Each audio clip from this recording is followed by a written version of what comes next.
Dear students, welcome to ISCA. Today's our discussion SI Grand Test number 9 Mathematics Explanation. So part 1 ఇప్పుడు entire grand test మనం 2 parts గా divide చేస్తున్నాం. So part 1 వీడియోలో మనం 1 to 25 questions discuss చేద్దాం. So second part వీడియోలో remaining questions discuss చేద్దాం. So first question చూడండి. In the given figure PQRS is a rectangle, field of dimensions L into B, APQ, TPS and MSR are the three triangular fields attached to PQRS. If all the three triangular fields have all sides are equal, so with the combined area of 27√3/2 so square meters and L plus B is equal 9 meters, then find the area of the entire field. కింద ఇచ్చినటువంటి చిత్రంలో PQRS అనే దీర్ఘచతురస్రము, దాని కొలతలు L into B, APQ, TPS and MSR అనేవి PQRS కి అనుసంధానించబడిన 3 త్రిభుజ క్షేత్రాలు అన్ని వైపులా గల త్రిభుజం యొక్క భుజాలు సమానంగా ఉన్నట్లయితే, సో ఆ యొక్క 3 త్రిభుజాల యొక్క ఆ క్షేత్రం 3 త్రిభుజాల యొక్క మొత్తం వైశాల్యము 27√3/2 చదరపు మీటర్లగిన ఉన్నట్లయితే, సో ఆ ఎంటైర్ మనకు కనిపిస్తున్నటువంటి సో ఈ చిత్రం యొక్క సో వైశాల్యం ఫైండ్ అవుట్ చేయమంటున్నాడు. ఇక్కడ విషయం ఏంటంటే, ఒక దీర్ఘచతురస్రాకారం ఉంది. సో PQRS అనే ఒక దీర్ఘచతురస్రాకారం ఉంది. వాటి యొక్క కొలతలు LB. సో ఈ దీర్ఘచతురస్రాకారానికి 3 వైపులా 3 త్రిభుజ క్షేత్రాలు ఉన్నాయి. ఆ 3 త్రిభుజ క్షేత్రాల యొక్క భూములు సమానం, అంటే వాటి యొక్క భుజాలు సమానము. సో ఈ 3 త్రిభుజముల యొక్క వైశాల్యాలు ఇచ్చున్నాడు. ఈ 3 త్రిభుజాల యొక్క వైశాల్యాలు ఎంత ఇచ్చున్నాడండి? సో మనకు చూసినట్లయితే ఈ 3 త్రిభుజాల యొక్క వైశాల్యాలు ఇచ్చున్నాడు. సో ఆ వైశాల్యం ఎంత ఇచ్చాడంటే 27√3/2 ఇచ్చినాడు.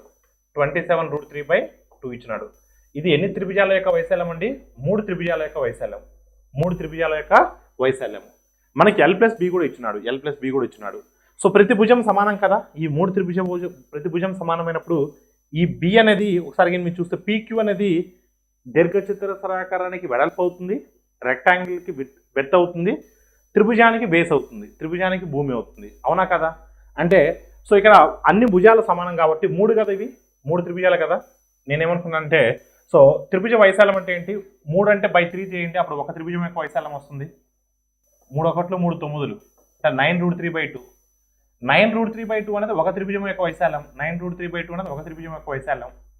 ఒక త్రిభుజ వైశాల్యం అంటే half into L into B కదా, హాఫ్ ఇంటూ భూమి ఇంటూ ఎత్తు కదా, half into base into height కదా, half into base into height, భూమి ఇంటూ ఎత్తు. హాఫ్ క్యాన్సిల్ అయితే so 9√3 B into H is equal 9√3. నేను ఇలా రాయొచ్చా? B ఇంటూ H ఇలా రాయొచ్చా? సో Bని 3గా తీసుకుంటున్నాను, Hని 3√3గా తీసుకుంటున్నాను, Hని 3√3గా తీసుకుంటున్నాను. ఇప్పుడు చూడండి, Bని 3గా తీసుకుంటే అప్పుడు L ఏమవుతుందండి? L plus B 9 కాబట్టి L ఏమవుతుందమ్మా? 6 అవుతుంది. మీరు నన్ను అడగవచ్చు, సార్ మీరు Bని ఎందుకు 3గా తీసుకున్నారు? మల్టిపుల్గా తీసుకున్నాను. ఇప్పుడు 9 ఏ విధంగా స్ప్లిట్ చేయగలం? 1 into 9గా స్ప్లిట్ చేయలేం కదా. 9ని 3 into 3గా స్ప్లిట్ చేయగలం. సో ఆ విధంగా నేను స్ప్లిట్ చేశాను. సార్ మీరు మరి Bని 3√3గా తీసుకుని Hని 3గా తీసుకుంటే ఎప్పుడు కూడా దీర్ఘచతురస్రంలో పొడవు సో వెడల్పు కన్నా ఎక్కువ ఉంటుంది. అందుకని ఆ విధంగా తీసుకున్నాను. ఓకేనమ్మా? అదే ఇప్పుడు మనకు B3 తెలుసు, L6 తెలుసు.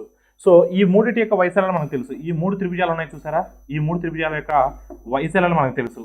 సో ఇప్పుడు L into B అంటే ఏమొస్తుందండి? L into B అంటే L 6, B 3 కాబట్టి L into B అంటే 18 వస్తుంది.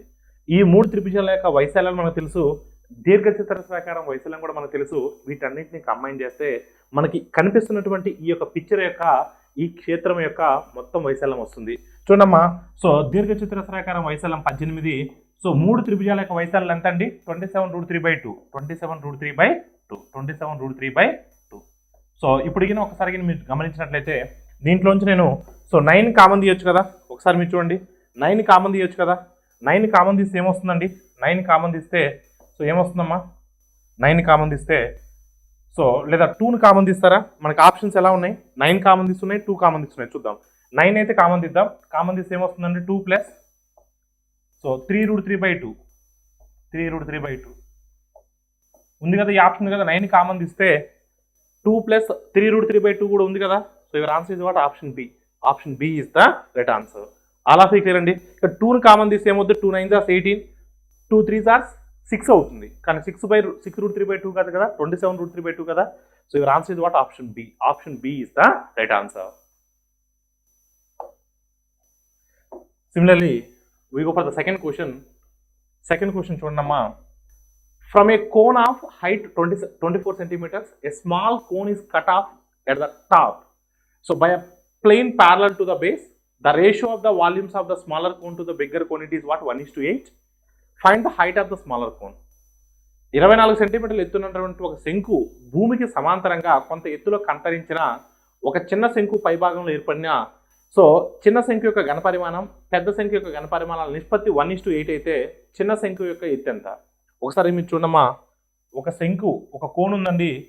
సో ఈ ఒక కోన్ ఉందమ్మా, ఆ కోను ఇది ఒక ఒరిజినల్ కోన్ అండి. ఒక శంకు ఉంది.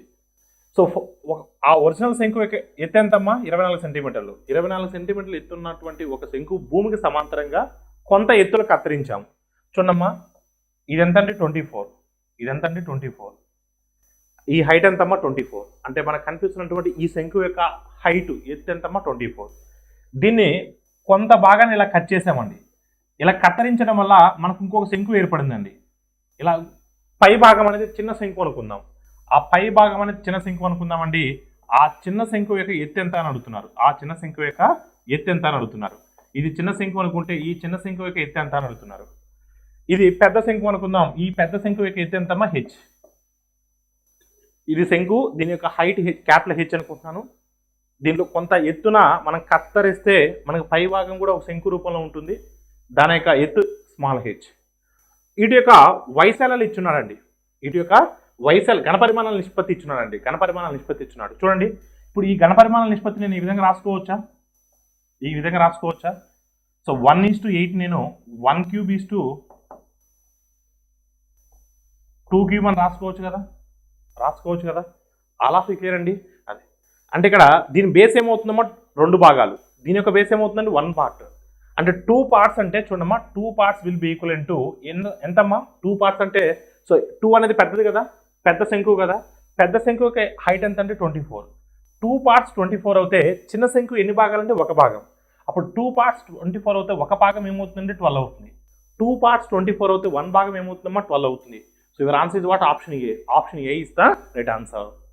Next question number 3. From A cuboid of dimensions 60, 15 and 4.5, n number of identical cubes are cut out of the largest possible size without any wastage. Find the ratio of the total surface area of the original cuboid to the total surface area of the all the cubes taken together. దీర్ఘగణం యొక్క కొలతలు 60, 15, 4.5. n సంఖ్య గల ఒకేలాంటి ఎన్ని గణాలను సాధ్యమైనంత పెద్ద పరిమాణంలో కత్తిరించబడుతుంది. So ఇక్కడ ఇది అనేది కీవర్డ్ అండి. మనకు సాధ్యమైనంత పెద్ద పరిమాణంలో కత్తిరించబడుతుంది. ఇది కీవర్డ్ మనకు. ఓకేనండి. అదే లార్జెస్ట్ పాసిబుల్ సైజ్. మీకు ఆల్రెడీ ఎల్సిఎం హెచ్సిఎఫ్ చాప్టర్ చెప్పినప్పుడు మీకు కీవర్డ్ చెప్పాను. లార్జెస్ట్ పాసిబుల్ సైజ్, సాధ్యమైనంత పెద్ద పరిమాణంలో. ఇటువంటి కీవర్డ్స్ వచ్చినప్పుడు మనం హెచ్సిఎఫ్ ఫైండ్ అవుట్ చేయాల్సి వస్తుంది. ఎలాంటి వృధా లేకుండా అసలు దీర్ఘగణం యొక్క మొత్తం సంపూర్ణతల వైశాల్యానికి అన్ని గణాల యొక్క మొత్తం సంపూర్ణతల వైశాల్యానికి మధ్య గల నిష్పత్తి ఎంత? ఇదేం లేదండి. సో మన కళ్ళ ముందు ఒక దీర్ఘగణం కనిపిస్తుంది, ఒక క్యూబాయిడ్ కనిపిస్తుంది. ఆ పెద్ద క్యూబాయిడ్ని మనము సో వీలైనంత సాధ్యమైనంత పెద్ద క్యూబ్స్గా గణాలుగా వాటిని కత్తరిస్తున్నాం. ఎన్ని కత్తరించగలం? కత్తరించిన తర్వాత అడిగిన క్వశ్చన్ ఎన్ని కత్తరించగలం అని అడగట్లా. కత్తరించిన తర్వాత మన దగ్గర ఉన్నటువంటి అసలు దీర్ఘగణం యొక్క సంపూర్ణతల వైశాల్యానికి అంటే ఒరిజినల్గా మన దగ్గర క్యూబాయిడ్ ఉంది కదా, దాని యొక్క టోటల్ సర్ఫేస్ ఏరియాకి మనం కత్తరించిన తర్వాత చిన్న చిన్న క్యూబ్స్గా ఏర్పడతాయి కదా, ఆ చిన్న క్యూబ్స్ యొక్క సో మొత్తం క్యూబ్స్ ఉంటాయి కదా, ఆ క్యూబ్స్ అన్నిటి యొక్క టోటల్ సర్ఫేస్ ఏరియాకి రేషియో అడుగుతున్నాడు. ఫస్ట్ మన డ్యూటీ ఏంటంటే ఆ పెద్ద క్యూబాయిడ్ నుంచి చిన్న చిన్న క్యూబ్స్ ఎన్ని మనం ప్రిపేర్ చేయగలం అనేది ఫస్ట్ మన టార్గెట్. దాని తర్వాత మనం నెక్స్ట్కి వెళ్దాం. ఎన్ని ప్రిపేర్ చేయగలం? ఎన్ని అన్న క్వశ్చన్ మార్క్ వచ్చినప్పుడు గుర్తుపెట్టుకున్నామా, ఎన్ని అన్న క్వశ్చన్ మార్క్ వచ్చినప్పుడు so volume of the big figure by, మీకు ప్రీవియస్ క్లాసెస్లో కూడా చెప్పున్నాను. So volume of the big figure అంటే పెద్ద చిత్రం యొక్క ఘన పరిమాణము by volume of the big figure by volume of the small figure. Volume of the small figure అంటే ఏంటి? చిన్న క్యూబ్స్గా మనం ప్రిపేర్ చేస్తున్నాం. ఓకేనండి. ఎన్ని అనే క్వశ్చన్ మార్క్ వచ్చినప్పుడు గుర్తుపెట్టుకో, ఎన్ని అనే క్వశ్చన్ మార్క్ వచ్చినప్పుడు సో పెద్ద చిత్రం యొక్క ఘన పరిమాణం బై చిన్న చిత్రం యొక్క ఘన పరిమాణం. ఇక్కడ పెద్ద చిత్రం ఏంటి? క్యూబాయిడ్. సో క్యూబాయిడ్ యొక్క డైమెన్షన్స్ ఏంటి? క్యూబాయిడ్ యొక్క డైమెన్షన్స్ ఏంటి? 60 ఇంటూ పొడవు ఇంటూ వెడల్పు ఇంటూ ఎత్తు. ఓకేనమ్మా. L into B into H, L into B into H, L into B into H, L into B into H. మరి ఇప్పుడు ఒక్కసారి మీరు గమనించాలి, క్యూబ్ యొక్క సైజ్ ఇచ్చున్నాడా? ఇవ్వాల. సో మనం వాటిని దేనిగా కట్ చేస్తున్నాము? చిన్న చిన్న క్యూబ్స్గా ప్రిపేర్ చేస్తున్నాం, ఘనాలుగా, చిన్న చిన్న ఘనాలుగా ప్రిపేర్ చేస్తున్నాం. మరి ఘనం యొక్క అంచు తెలియాలిగా, క్యూబ్ యొక్క సైడ్ తెలియాలి కదా. క్యూబ్ యొక్క సైడ్ తెలిస్తేనే కదా క్యూబ్ యొక్క వాల్యూమ్ తెలుస్తుంది మనకు. అలా క్లియర్ అండి. అదే. సో ఇక్కడ ఒక విషయం ఏంటంటే మనకు కీవర్డ్ ఇచ్చాడు, దాన్ని మరి ఎలా ఫైండ్ అవుట్ చేయాలి సార్ మనం? దాన్ని ఏ విధంగా కట్ చేస్తున్నాడు? వీలైనంత పెద్ద సైజులో కట్ చేస్తున్నాడు, లార్జెస్ట్ పాసిబుల్ సైజులో కట్ చేస్తున్నాడు. ఇటువంటి స్టేట్మెంట్, ఇటువంటి కీవర్డ్ మనకు కనిపిస్తే సో ఈ ఎల్కి, బికి, హెచ్కి మనం ఏం ఫైండ్ అవుట్ చేయాలి? ఎల్సిఎం, హెచ్సిఎఫ్ ఫైండ్ అవుట్ చేయాలి. వీటికి ఏం ఫైండ్ అవుట్ చేయాలి? హెచ్సిఎఫ్ ఫైండ్ అవుట్, గసాబా ఫైండ్ అవుట్ చేయాలి. HCF of these three, then will get what? The smallest. అంటే మనకు చిన్న చిన్న క్యూబ్స్గా ప్రిపేర్ చేస్తున్నాం కదా, ఆ క్యూబ్ యొక్క సైడ్ వస్తుంది. అమ్మ హెచ్సిఎఫ్ ఇవన్నీ కూడా ఏ టేబుల్లో క్యాన్సిల్ అవుతాయండి? 1.5 టేబుల్లో క్యాన్సిల్ అవుతాయి. 1.5 టేబుల్, అంతకు మించి ఏ టేబుల్లో కూడా క్యాన్సిల్ అవ్వవు. ఇవన్నీ కూడా 1.5 టేబుల్లో మ్యాక్సిమం క్యాన్సిల్ అవుతాయి. అంటే మనం చిన్న చిన్న క్యూబ్స్గా కట్ చేసాం చూసారా, దాని యొక్క అంచు, దాని యొక్క సైడ్ ఎంత అంటే 1.5. సో క్యూబ్ యొక్క వాల్యూమ్ ఏంటండి? Side into side into side, A cube, side into side into side, A cube, అంతే కదా. ఘనం యొక్క ఘన పరిమాణం ఏ క్యూబ్. ఏ అంటే ఎంత అంటే 1.5. 1.5 ఎలా వచ్చిందంటే ఇచ్చినటువంటి ఎల్, బిహెచ్కి హెచ్సిఎఫ్ ఫైండ్ అవుట్ చేసాం. ఎందుకు హెచ్సిఎఫ్ ఫైండ్ అవుట్ చేసాము అంటే ఇచ్చినటువంటి కీవర్డ్ ఆధారంగా మనం హెచ్సిఎఫ్ ఫైండ్ అవుట్ చేసాం. నౌ ఇప్పుడు మనం ఎన్ని ప్రిపేర్ చేయగలమో చూడండి. 1.5 టేబుల్ ఎన్ని టైమ్స్ పెద్దండి? 1.5 40 టైమ్స్, 1.5 10 టైమ్స్, 1.5 3 టైమ్స్, అంతే కదా. ఇప్పుడు మనకు 1.5 టేబుల్ ఎన్ని టైమ్స్ పెద్దండి? 1.5 40 టైమ్స్ అంటే 1.5 40 టైమ్స్ అంటే 60, 1.5 10 టైమ్స్ అంటే 15, 1.5 3 టైమ్స్ అంటే 4.5. ఎంత వస్తుందమ్మా మొత్తం కూడా? 3 × 10 30, 30 × 40 1200. మొత్తం 1200 చిన్న క్యూబ్స్ను మనం ప్రిపేర్ చేయగలం, 1200 ఘనాలను మనం ప్రిపేర్ చేయగలం. కానీ మన ఆన్సర్ అనేది ఎన్ని అని కాదు, మన ఆన్సర్ ఏంటంటే ఇచ్చినటువంటి క్యూబాయిడ్కి total surface area find out చేయాలి. ఇప్పుడు మనం కొత్తగా ఏర్పరిచినటువంటి 1200 క్యూబ్స్కి total surface area find out చేయాలి. ఆ రేషియోను మనం ఫైండ్ అవుట్ చేయాలి. So what is the total surface area of a cuboid? దీర్ఘగణం యొక్క సో సంపూర్ణతల వైశాల్యం ఫార్ములా ఏంటి? 2 × LB + BH + HL. ఎల్బి ఇంకా డైరెక్ట్ ఫార్ములా రాయట్లేదు, డైరెక్ట్ సబ్స్టిట్యూట్ చేస్తున్నాను. ఎల్బి అంటే 60 × 15 అంటే ఎంత వస్తుందండి? 60 × 15 అంటే 900. ఎల్బి + BH అంటే 15 × 4.5. 15 4s are ఎంతమ్మా? 60. 15 4s are 60. 15.5 are 7.5. 60 + 7.5 67.5. 67.5 ప్లస్ అంతే కదా. 15 4s are 60. 15 halves are 7.5. 60 + 7.5 67.5. Next so LB అయిపోయింది, బిహెచ్ అయిపోయింది, HL 60 × 4.5, 6 × 45, 6 × 45, 45 2s are 90, 90 3s are 270. ఇదేంటండి? అసలు దీర్ఘగణం యొక్క సంపూర్ణ తల వైశాల్యం.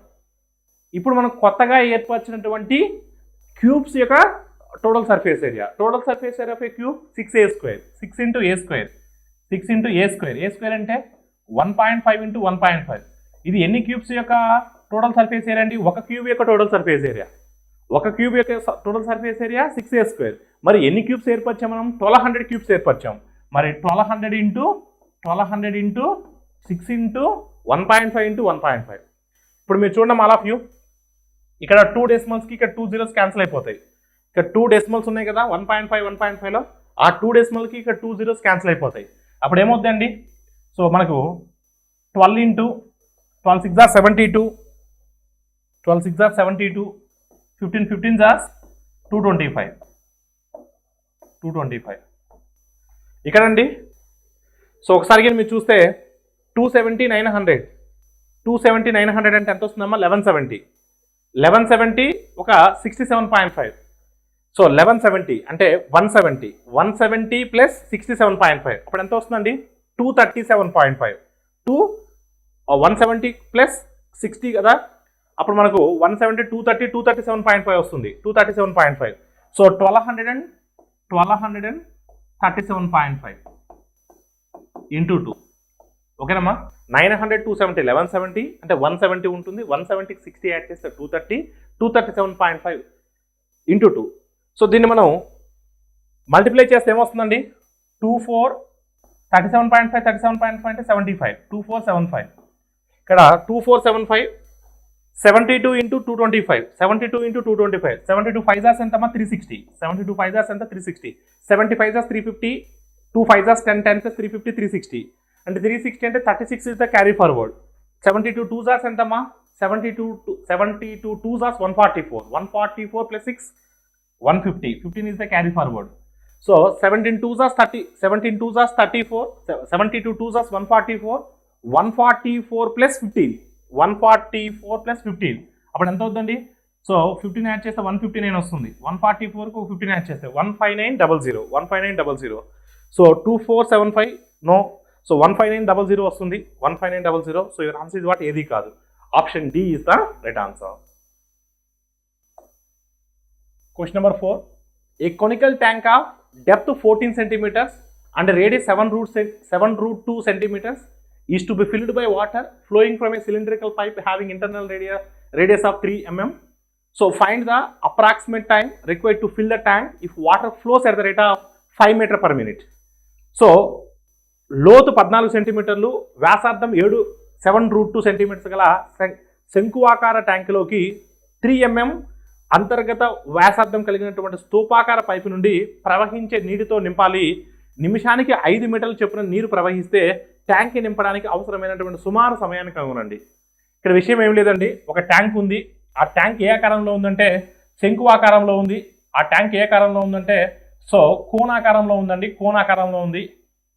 దీనిలోకి మనం వాటర్ నింపుతున్నాం. ఎలాంటి పైప్ అంటే స్తూపాకార ఉన్నటువంటి పైపు ద్వారా నీటిని నింపుతున్నాం. ఓకేనండి, నీటిని నింపుతున్నాం. సో అయితే ఎంత సమయంలో మనం నీటిని నింపగలం? They're asking time. ఓకేనండి.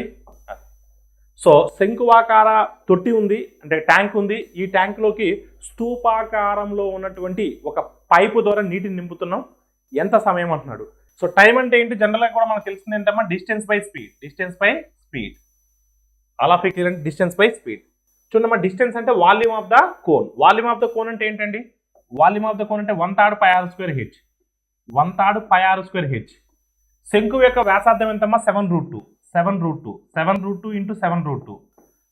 శంకు యొక్క హైట్ ఎంతండి? So 14 divided by so A pipe ద్వారా మనం వాటర్ నింపుతున్నాం? స్తూపాకారం. దాని యొక్క వాల్యూమ్ ఫైండ్ అవుట్ చేస్తే సరిపోతుంది. సో వాల్యూమ్ ఎంతండి? ఇక్కడ మనకు volume of the so cylinder, volume of the cylinder ఏంటమ్మా? ఇంటర్నల్ రేడియస్ 3 mm ఇచ్చున్నాడు. πr²h. r అంటే 0.3 సెంటీమీటర్లో మార్చాలి కదా, అందుకని 0.3 రాస్తున్నాను. 0.3 into 0.3 πr²h. ఓకేనండి. హెచ్ అంటే length of the column. Length of the column ఎంతమ్మా? 5 meters. So 5 meters per minute. Options కూడా మినిట్స్లో ఉన్నాయి. 5 మీటర్స్. సో మీటర్స్ మనం సెంటీమీటర్స్లో మార్చాలి, ఎందుకంటే డేటా అనేది సెంటీమీటర్లో ఉంది. ఎప్పుడు కూడా యూనిట్స్ అనేవి కూడా సిమిలర్గా ఉండాలి. మనకి ఇక్కడ 7√2 అనేది సెంటీమీటర్స్లో ఇచ్చినాడు, 14 కూడా సెంటీమీటర్లో ఇచ్చినాడు. అందువల్ల నేను 3 mmని 0.3 సెంటీమీటర్లుగా రాసుకున్నాను. 5 మీటర్లని 500 సెంటీమీటర్లుగా రాసుకున్నాను. అలా ఫిక్స్ అండి. So distance, this is the total మనం ఫిల్ చేయాల్సినటువంటి ట్యాంక్ యొక్క వాల్యూమ్. దాన్ని మనం దేంతో ఫిల్ చేస్తున్నాం? సిలిండర్తో ఫిల్ చేస్తున్నాం. అంటే సిలిండ్రికల్ పైప్తో మనం ఫిల్ చేస్తున్నాం. πr²h. హెచ్ అంటే లెంత్ ఆఫ్ ద కాలం. ఎంత కాలం అంటే సో 5 మీటర్స్. 5 మీటర్స్ అంటే 500 సెంటీమీటర్స్. ఓకేనండి. ఇప్పుడు మనం టైం ఫైండ్ అవుట్ చేయాలి. చూడమ్మా, టైం ఫైండ్ అవుట్ చేద్దాం. సో పైకి క్యాన్సిల్ అవుతుంది. అప్రాక్సిమేట్ అన్నాడు కాబట్టి ఇక్కడ 2 zeros ఉన్నాయండి. 2 zeros కి 2 decimals క్యాన్సిల్ అయిపోతుంది. ఓకేనమ్మా. ఆ 3 కూడా కిందికి వచ్చేస్తుంది. అప్పుడు 7 into 7 49. √2 into √2 2 into 49 98. Now 98 into 14 by ఈ 3 కిందికి వస్తుంది కాబట్టి 3 into 3 into 3 27. 27 into 5 27 into 5. అలా ఫిగర్ అండి. అదే సో అప్రాక్సిమేట్గా అన్నాడు. సో ఒకసారి మీరు చూస్తే 14 into 100 1400. 14 into 98 14 into 100 1400. For 100 98 is how much less? 2 less. 14 2s are 28. If you subtract 28 from 1400, that is nothing but 1372. So divided by, so 27 5 times is what amma? 135. So 135 how many times ante approximately 10 times పోతుంది. 135 10 times 1350. So 1350 తర్వాత 22 ఉంటుంది. So అప్రాక్సిమేట్గా అన్నాడు కాబట్టి so 10 minutes తీసుకోవచ్చు. So your answer is what? Option A. In the figure given below, the three circles have equal radii, 1 centimeter each. Triangle ABC is such that the sides of the triangle are tangents to the circle as shown in the given below. So find the area of the triangle ABC. ఈ క్రింది బొమ్మలో 3 వృత్తాలు సమాన వ్యాసార్థం కలిగి ఉన్నాయి. వ్యాసార్థం 1 centimetre. త్రిభుజం ఏబీసీలోని భుజాలు ఆ వృత్తాలకు స్పర్శరేఖలు అయితే సో ఆ త్రిభుజం యొక్క వైశాల్యం కనుగొనండి. సో కొంచెం జాగ్రత్తగా చూడమ్మా ఈ క్వశ్చన్ని. సో ఇక్కడ మనకు 3 వృత్తాలు కనిపిస్తున్నాయి, 3 సర్కిల్స్ కనిపిస్తున్నాయి. ఆ 3 సర్కిల్స్ కూడా 3 కూడా సమాన వృత్తాలు. సమాన వృత్తాలని ఎలా చెప్పగలం? సమాన వ్యాసార్థాన్ని కలిగి ఉంటే మనం సమాన వృత్తాలని చెప్పగలం. సో 3 సమాన వృత్తాలు ఉన్నాయి. సో ప్రతి వృత్తం యొక్క వ్యాసార్థం 1 సెంటీమీటర్. ప్రతి వృత్తం యొక్క వ్యాసార్థం ఎంత అండి? 1 సెంటీమీటర్. ఓకేనమ్మా. ఇక్కడ మీకు కనిపిస్తున్నటువంటి ఈ ఏబిసి త్రిభుజం ఉంది కదా, ఆ 3 భుజాలు ఉన్నాయి కదా, ఏబి భుజము, బీసీ భుజము, సిఏ భుజం ఉన్నాయి కదా, ఆ 3 భుజాలు ఆ వృత్తాలకి స్పర్శ రేఖలు అంటే టాంజెంట్స్. ఓకేనమ్మా. అది. సో ఇక్కడ ఒకసారికి మీరు గమనించినట్లయితే ఇది రేడియస్ అవుతుంది, ఇది రేడియస్ అవుతుంది. అప్పుడు ఇక్కడ నుంచి ఇక్కడికి ఎంత అవుతుందండి? సే ఫర్ ఎగ్జాంపుల్ దీన్ని ఓ అనుకుంటే, దీన్ని ఎం అనుకుంటే, సో దీన్ని ఎన్ అనుకుంటే, ఓకేనమ్మా. అప్పుడు ఎంఎన్ ఎంత అవుతుందమ్మా? 2 అవుతుంది. ఎంఎన్ ఎంత అవుతుందమ్మా? 2 అవుతుంది. 2 పార్ట్స్ అవుతుంది. ఎందుకంటే ఇక్కడ నుంచి ఇక్కడికి 1 పార్ట్, ఇక్కడ నుంచి ఇక్కడికి 1. సో టోటల్ ఎంత అవుతుందో 2 అవుతుంది. ఇక్కడికి మీరు చూస్తే ఏఎం కావాలి. సో ఈ 3 కూడా స్పర్శ రేఖలు అంటే సమాన భుజాలు కలిగిన ఉన్నాయి కాబట్టి ఈ త్రిభుజాన్ని మనం సో ఈక్విలేటరల్ ట్రయాంగిల్గా చెప్పొచ్చు, సమబాహు త్రిభుజంగా చెప్పొచ్చు. అప్పుడు మనకు ఈ మొత్తం యాంగిల్, ఈచ్ యాంగిల్ ఏమవుతుంది? 60 అవుతుంది. అప్పుడు దీని వరకు ఎంత అవుతుందమ్మా? 30 అవుతుంది. సో అప్పుడు మీరు ఏఓఎం ట్రయాంగిల్కి మీరు కన్సిడర్ చేసినట్లయితే, tan 30 ఈజ్ ఈక్వల్ టు వాటమ్మా? tan 30 ఈజ్ ఈక్వల్ టు వాటమ్మా? So OM by AM. tan 30 అంటే ఏంటండి? tan 30 అంటే 1/√3 కదా. So 1/√3 is equal to OM అంటే 1, ఏఎం అంటే ఎంతమ్మా? ఏఎంను మనం ఫైండ్ అవుట్ చేయాలి. అప్పుడు ఏఎం ఈజ్ ఈక్వల్ ఎంత అవుతుందంటే √3 అవుతుంది. ఏఎం ఈజ్ ఈక్వల్ ఎంత అవుతుందమ్మా? √3 అవుతుంది. అంటే ఏఎం √3 అవుతుంది కాబట్టి మీరు సిమిలర్గా ఎన్సీని కూడా ఫైండ్ అవుట్ చేస్తే ఎన్సీ కూడా √3 వస్తుంది. ఎందుకంటే సేమ్ ఇదే ట్రయాంగిల్కి మళ్ళీ మనం పైన చేసినట్టుగా కింద చేసినట్లయితే ఇక్కడ కూడా √3 వస్తుంది. ఇప్పుడు మనకు కనిపించేటువంటి త్రిభుజం ఏ త్రిభుజము? సమబాహు త్రిభుజం కదా, ఈక్విలేటరల్ ట్రయాంగిల్ కదా. సో మనకు ఒక సైడ్ తెలిస్తే what is the area of the equilateral triangle? √3/4 × a² కదా.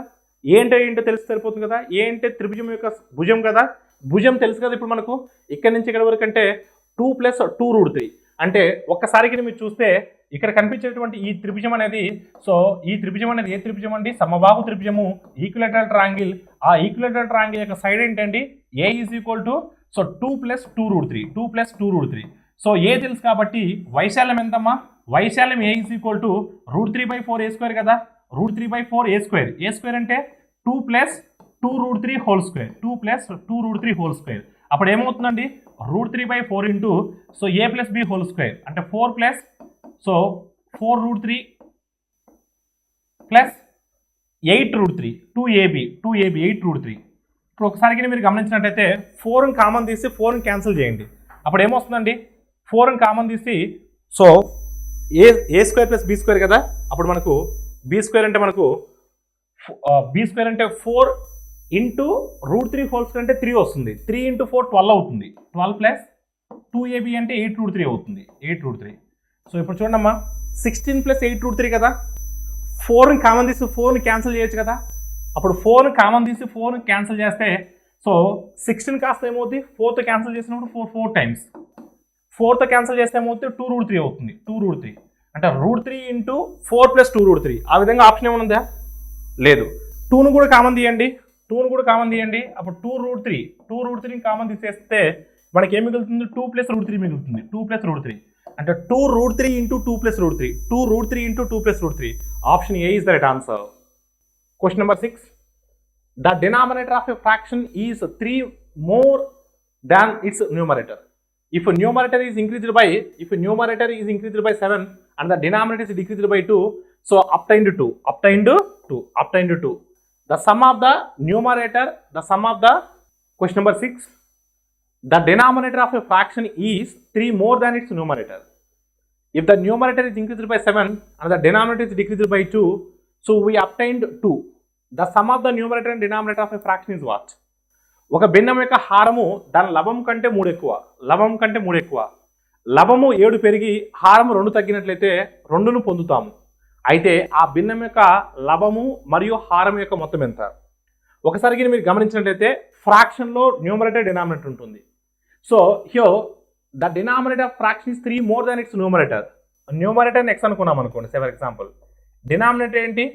3 more than it's numerator. 3 more than it's numerator. Numerator X అవుతే డినామినేటర్ ఎక్స్ ప్లస్ 3 అవుతుంది. అలా ఫీల్ అండి. లవాన్ని ఎక్స్ అనుకున్నాను, హారము లవము కన్నా 3 ఎక్కువ. ఓకేనండి.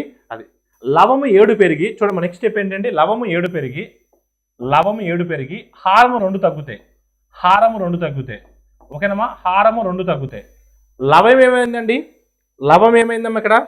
సో 7 పెరిగింది, హారం 2 తగ్గినట్లయితే హారం 2 తగ్గితే ఏమవుతున్నప్పుడు 1 అవుతుంది, ఎక్స్ ప్లస్ 1 అవుతుంది. ఓకేనమ్మా, లవము 7 పెరిగి హారము 2 తగ్గినట్లయితే ఏమవుతుందంటే మనకు 2ను పొందుతాము, 2ను పొందుతాము. చూడమ్మా, క్రాస్ మల్టిప్లై చేయండి. x plus 7 is equal to 2x plus 2.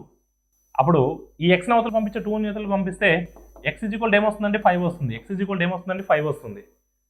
Is equal 5 అయినప్పుడు అప్పుడు ఒకసారికి మీరు చూస్తే x ఏమవుతుందమ్మా? లవము 5, హారం ఏమవుతుంది? 8 అవుతుంది.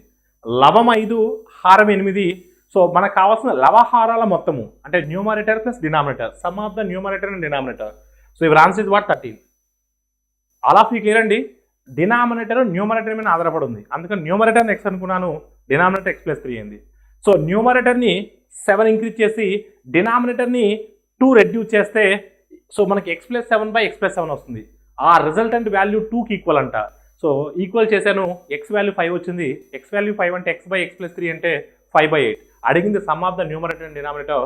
5 plus 8 will be equal to 13. So your answer is what? Option B. Question number 7. ABCD purchased a gift worth 60 rupees. A pays half of what others are paying. B pays 1/3 of what others are paying. C pays 1/4 of what others are paying. What is the amount paid by D? ABCDలు 60 రూపాయలు విలువైనటువంటి బహుమతిని కొనుగోలు చేశారు. ఇతరులు చెల్లించే మొత్తంలో A 1/2 చెల్లిస్తాడు. ఇతరులు చెల్లించే మొత్తంలో B 1/3 చెల్లిస్తాడు. C 1/4 చెల్లిస్తాడు. అయితే D ఎంత చెల్లిస్తాడు? ఒకసారికి మీరు చూస్తే మనకు తెలిసినటువంటి స్టేట్మెంట్ ఏంటంటే ఇక్కడ కొంచెం జాగ్రత్త చూడమ్మా. A plus B plus C plus D, A plus B plus C plus D నలుగురు కలిసి 60 రూపీస్ స్పెండ్ చేశారు. 4 మెంబర్స్ టుగెదర్. ఓకేనమ్మా, నలుగురు కలిసి 60 రూపాయలు ఖర్చు పెట్టారు. ఏ ఎంత పే చేశాడు అంటే చూడమ్మా, ఏ ఎంత పే చేశాడు అంటే మిగతా ముగ్గురు అంటే B plus C plus D కదా, మిగతా ముగ్గురు ఎంతైతే స్పెండ్ చేస్తారో దాంట్లో హాఫ్ స్పెండ్ చేశాడు. ఏ ఎంత ఖర్చు పెట్టాడు అంటే మిగతా ముగ్గురు కలిసి ఎంతైతే ఖర్చు పెట్టారో దాంట్లో సగం ఖర్చు పెట్టాడు. అప్పుడు B plus C plus D ఏమవుతుందండి? 2A అవుతుంది. ఆ 2 యువతలకు వస్తే 2A is equal B plus C plus D అవుతుంది కదా. ఒకసారి మీరు జాగ్రత్త గమనించండి అమ్మా. 2A ఈజ్ ఈక్వల్ టు ఈ 1/2 యువతలకు వస్తే 2 అవుతుంది. 2A is equal to B plus C plus D అవుతుంది కదా. ఒకసారి మీరు గమనించినట్లయితే సో ఈ B plus C plus D ప్లస్లో ఈ B plus C plus D ప్లస్లో మనం 2Aని కింద సబ్స్టిట్యూట్ చేసినట్లయితే B plus C plus D ప్లస్లో 2Aని కింద సబ్స్టిట్యూట్ చేసినట్లయితే 2A ప్లస్ A ఎంత అవుతుందంటే 3A అవుతుంది. అంటే 3A ఈజ్ ఈక్వల్ 60 అవుతే 3A ఈజ్ ఈక్వల్ 60 అవుతే అప్పుడు A ఈజ్ ఈక్వల్ ఎంత అవుతుందంటే 20 అవుతుంది. A ఈజ్ ఈక్వల్ ఎంత అవుతుందమ్మా? 20 అవుతుంది. కానీ ఏ అడిగినట్లయితే మనం ఆన్సర్ డైరెక్ట్గా చెప్పొచ్చు అండి. కానీ ఏని అడగలేదండి, ఏ గురించి మాట్లాడలేదు, డి గురించి మాట్లాడుతున్నాడు. డి కావాలంటే చూద్దాం. సో డి గురించి స్టేట్మెంట్ ఇవ్వాల. డి గురించి స్టేట్మెంట్ ఇచ్చుంటే డైరెక్ట్గా డీనే అటాక్ చేసేవాళ్ళం. డి గురించి స్టేట్మెంట్ ఇవ్వాల. బి ఇచ్చున్నాడు, బి గురించి బి ఎంత పే చేసినాడో ఇచ్చున్నాడు, సి ఎంత పే చేసినా ఇచ్చున్నాడు. అప్పుడు బి ఫైండ్ అవుట్ చేయగలం, సి ఫైండ్ అవుట్ చేయగలం. డి కావాలంటే ఏ కావాలి, బి కావాలి, సి కావాలి, అంటే అన్నింటినీ సాల్వ్ చేయాలి. సో బి చూద్దాం. బి ఎంత పే చేశారమ్మా? 1/3 ఆఫ్. బి ఎంత పే చేశారంటే 1/3 of what others are paying. అమ్మ అదర్స్ అంటే ఎవరు వస్తారు మరి? A plus C plus D వస్తాడు. అదర్స్ అంటే ఎవరు వస్తారంటే A plus C plus D. So B is equal to ఆ 3 యువతలకు వస్తే ఏమవుతుందంటే 3B అవుతుంది. So 3B is equal to A plus C plus D.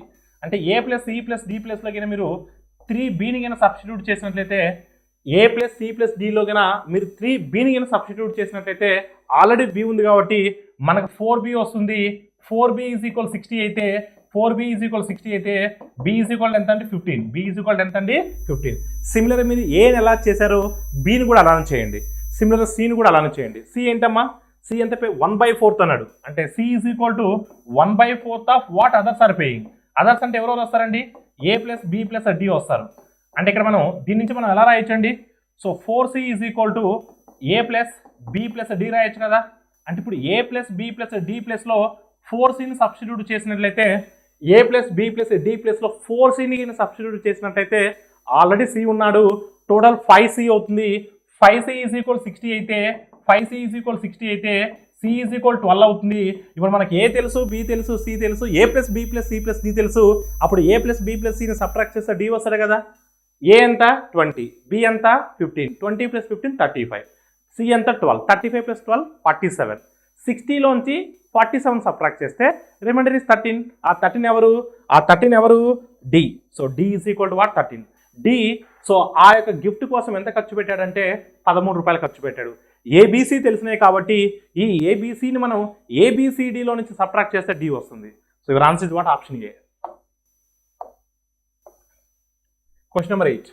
While solving a problem, by mistake, Anita squared a number and then subtracted 25 from it, rather than the first subtracting 25 from the other number and then squaring it. So, but she got the right answer. So, what was the given number? ఒక సమస్యను పరిష్కరించేటప్పుడు పొరపాటున అనిత ఒక సంఖ్యను వర్గం చేసి దాని నుండి 25 తీసివేసింది. అసలు చేయాల్సింది ఏంది, 20 తీసేసిన తర్వాత వర్గమూలం చేయవలను. అయినా ఆమెకు సరైన సమాధానం వచ్చింది. అయినా ఇచ్చిన సంఖ్య ఎంత చూడమ్మా.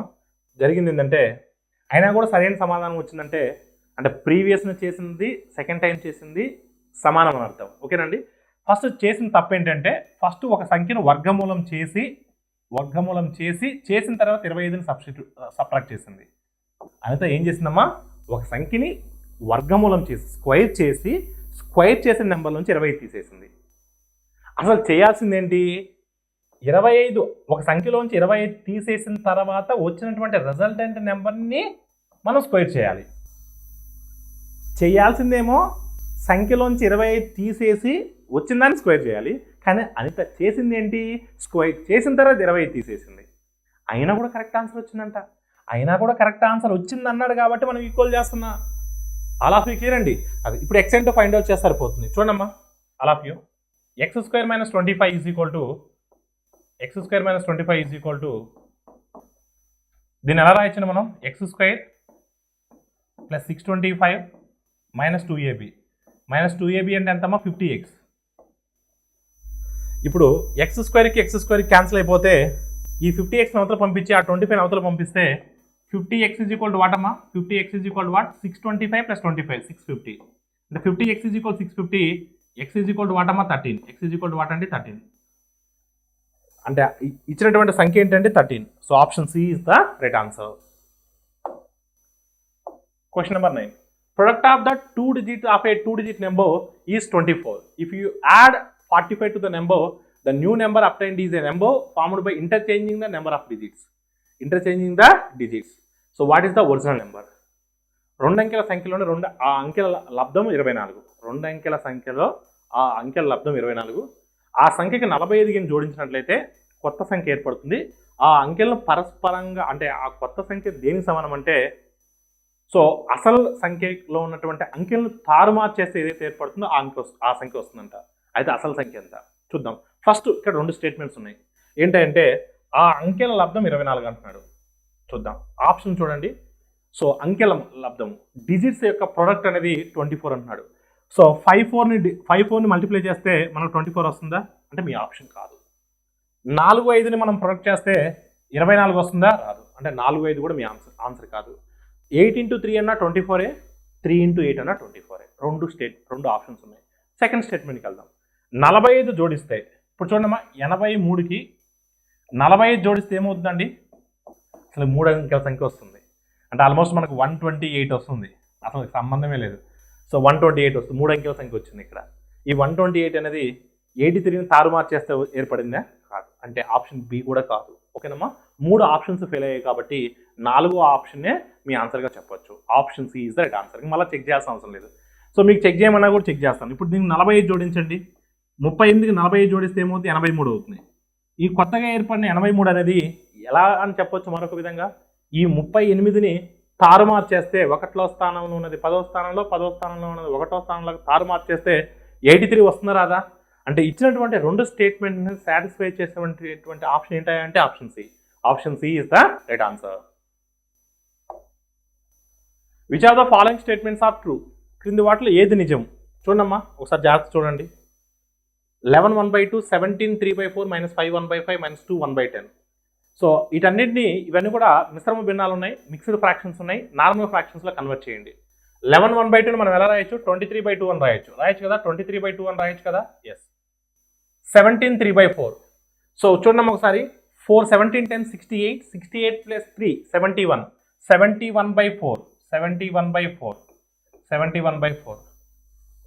-5 1/5, 5 5s are 25, 25 + 1 26, 26/5, -26/5, -26/5, -2 1/10, 10 2s are 20, 20 + 1 21, 21/10, -21/10, 21/10.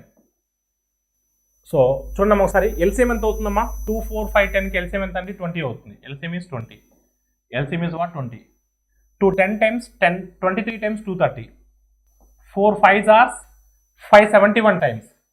So 571 times antama, 570 times 350, 5 1s are 5. 5 4s are 26 4s are 104. 10 2 times 2, 21 times 42. ఓకేనమ్మా? సో ఒకసారి మీరు చూస్తే ఇక్కడ, సో ఇక్కడ 104 42 అంటే ఎంత అండి? 146. 146ని సబ్ట్రాక్ట్ చేయండి. సో 146ని సబ్ట్రాక్ట్ చేస్తే ఎంత వస్తుందండి మనకి? 439 వస్తుంది. ఎంత వస్తుందో? 439 వస్తుంది. సో 439/20. అలా ఫిగర్ అండి.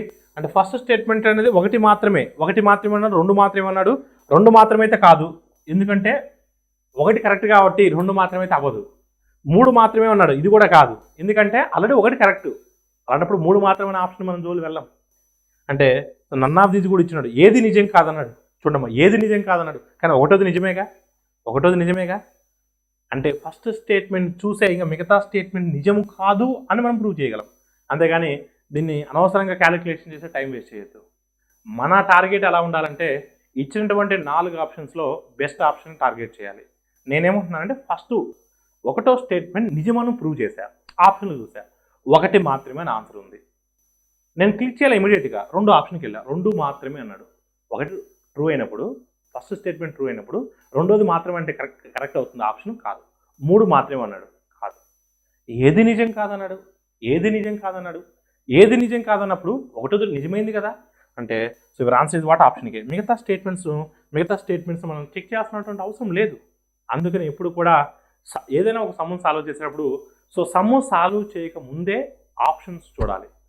సో మనకి ఎంతవరకు కావాలో అంతవరకే సాల్వ్ చేస్తాం. అనవసరమైనటువంటి క్యాలిక్యులేషన్ చేసి టైం వేస్ట్ చేయం. Question number 11. The 8th term of an arithmetic progression is -17, 17th term is -71, then find 13th term. ఒక అంకశ్రేణి యొక్క 8వ పదం -17, 17వ పదం -71 అయితే 13వ పదం ఎంత? సో 13వ పదం అన్నాడు కాబట్టి, సో -71 కన్నా తక్కువ ఉండాలి, దాని దగ్గరగా ఉండాలి. కానీ ఆప్షన్స్ అనేవి కొంచెం క్లోజర్గా ఉన్నాయి కాబట్టి సాల్వ్ చేద్దాం. సో ఎన్నో పదం a + n - 1 × d. ఇప్పుడు మనకు కావాల్సింది 8th టర్మ్ కదా. 8th టర్మ్ని ఎలా రాయొచ్చండి? a + n - 1 × d.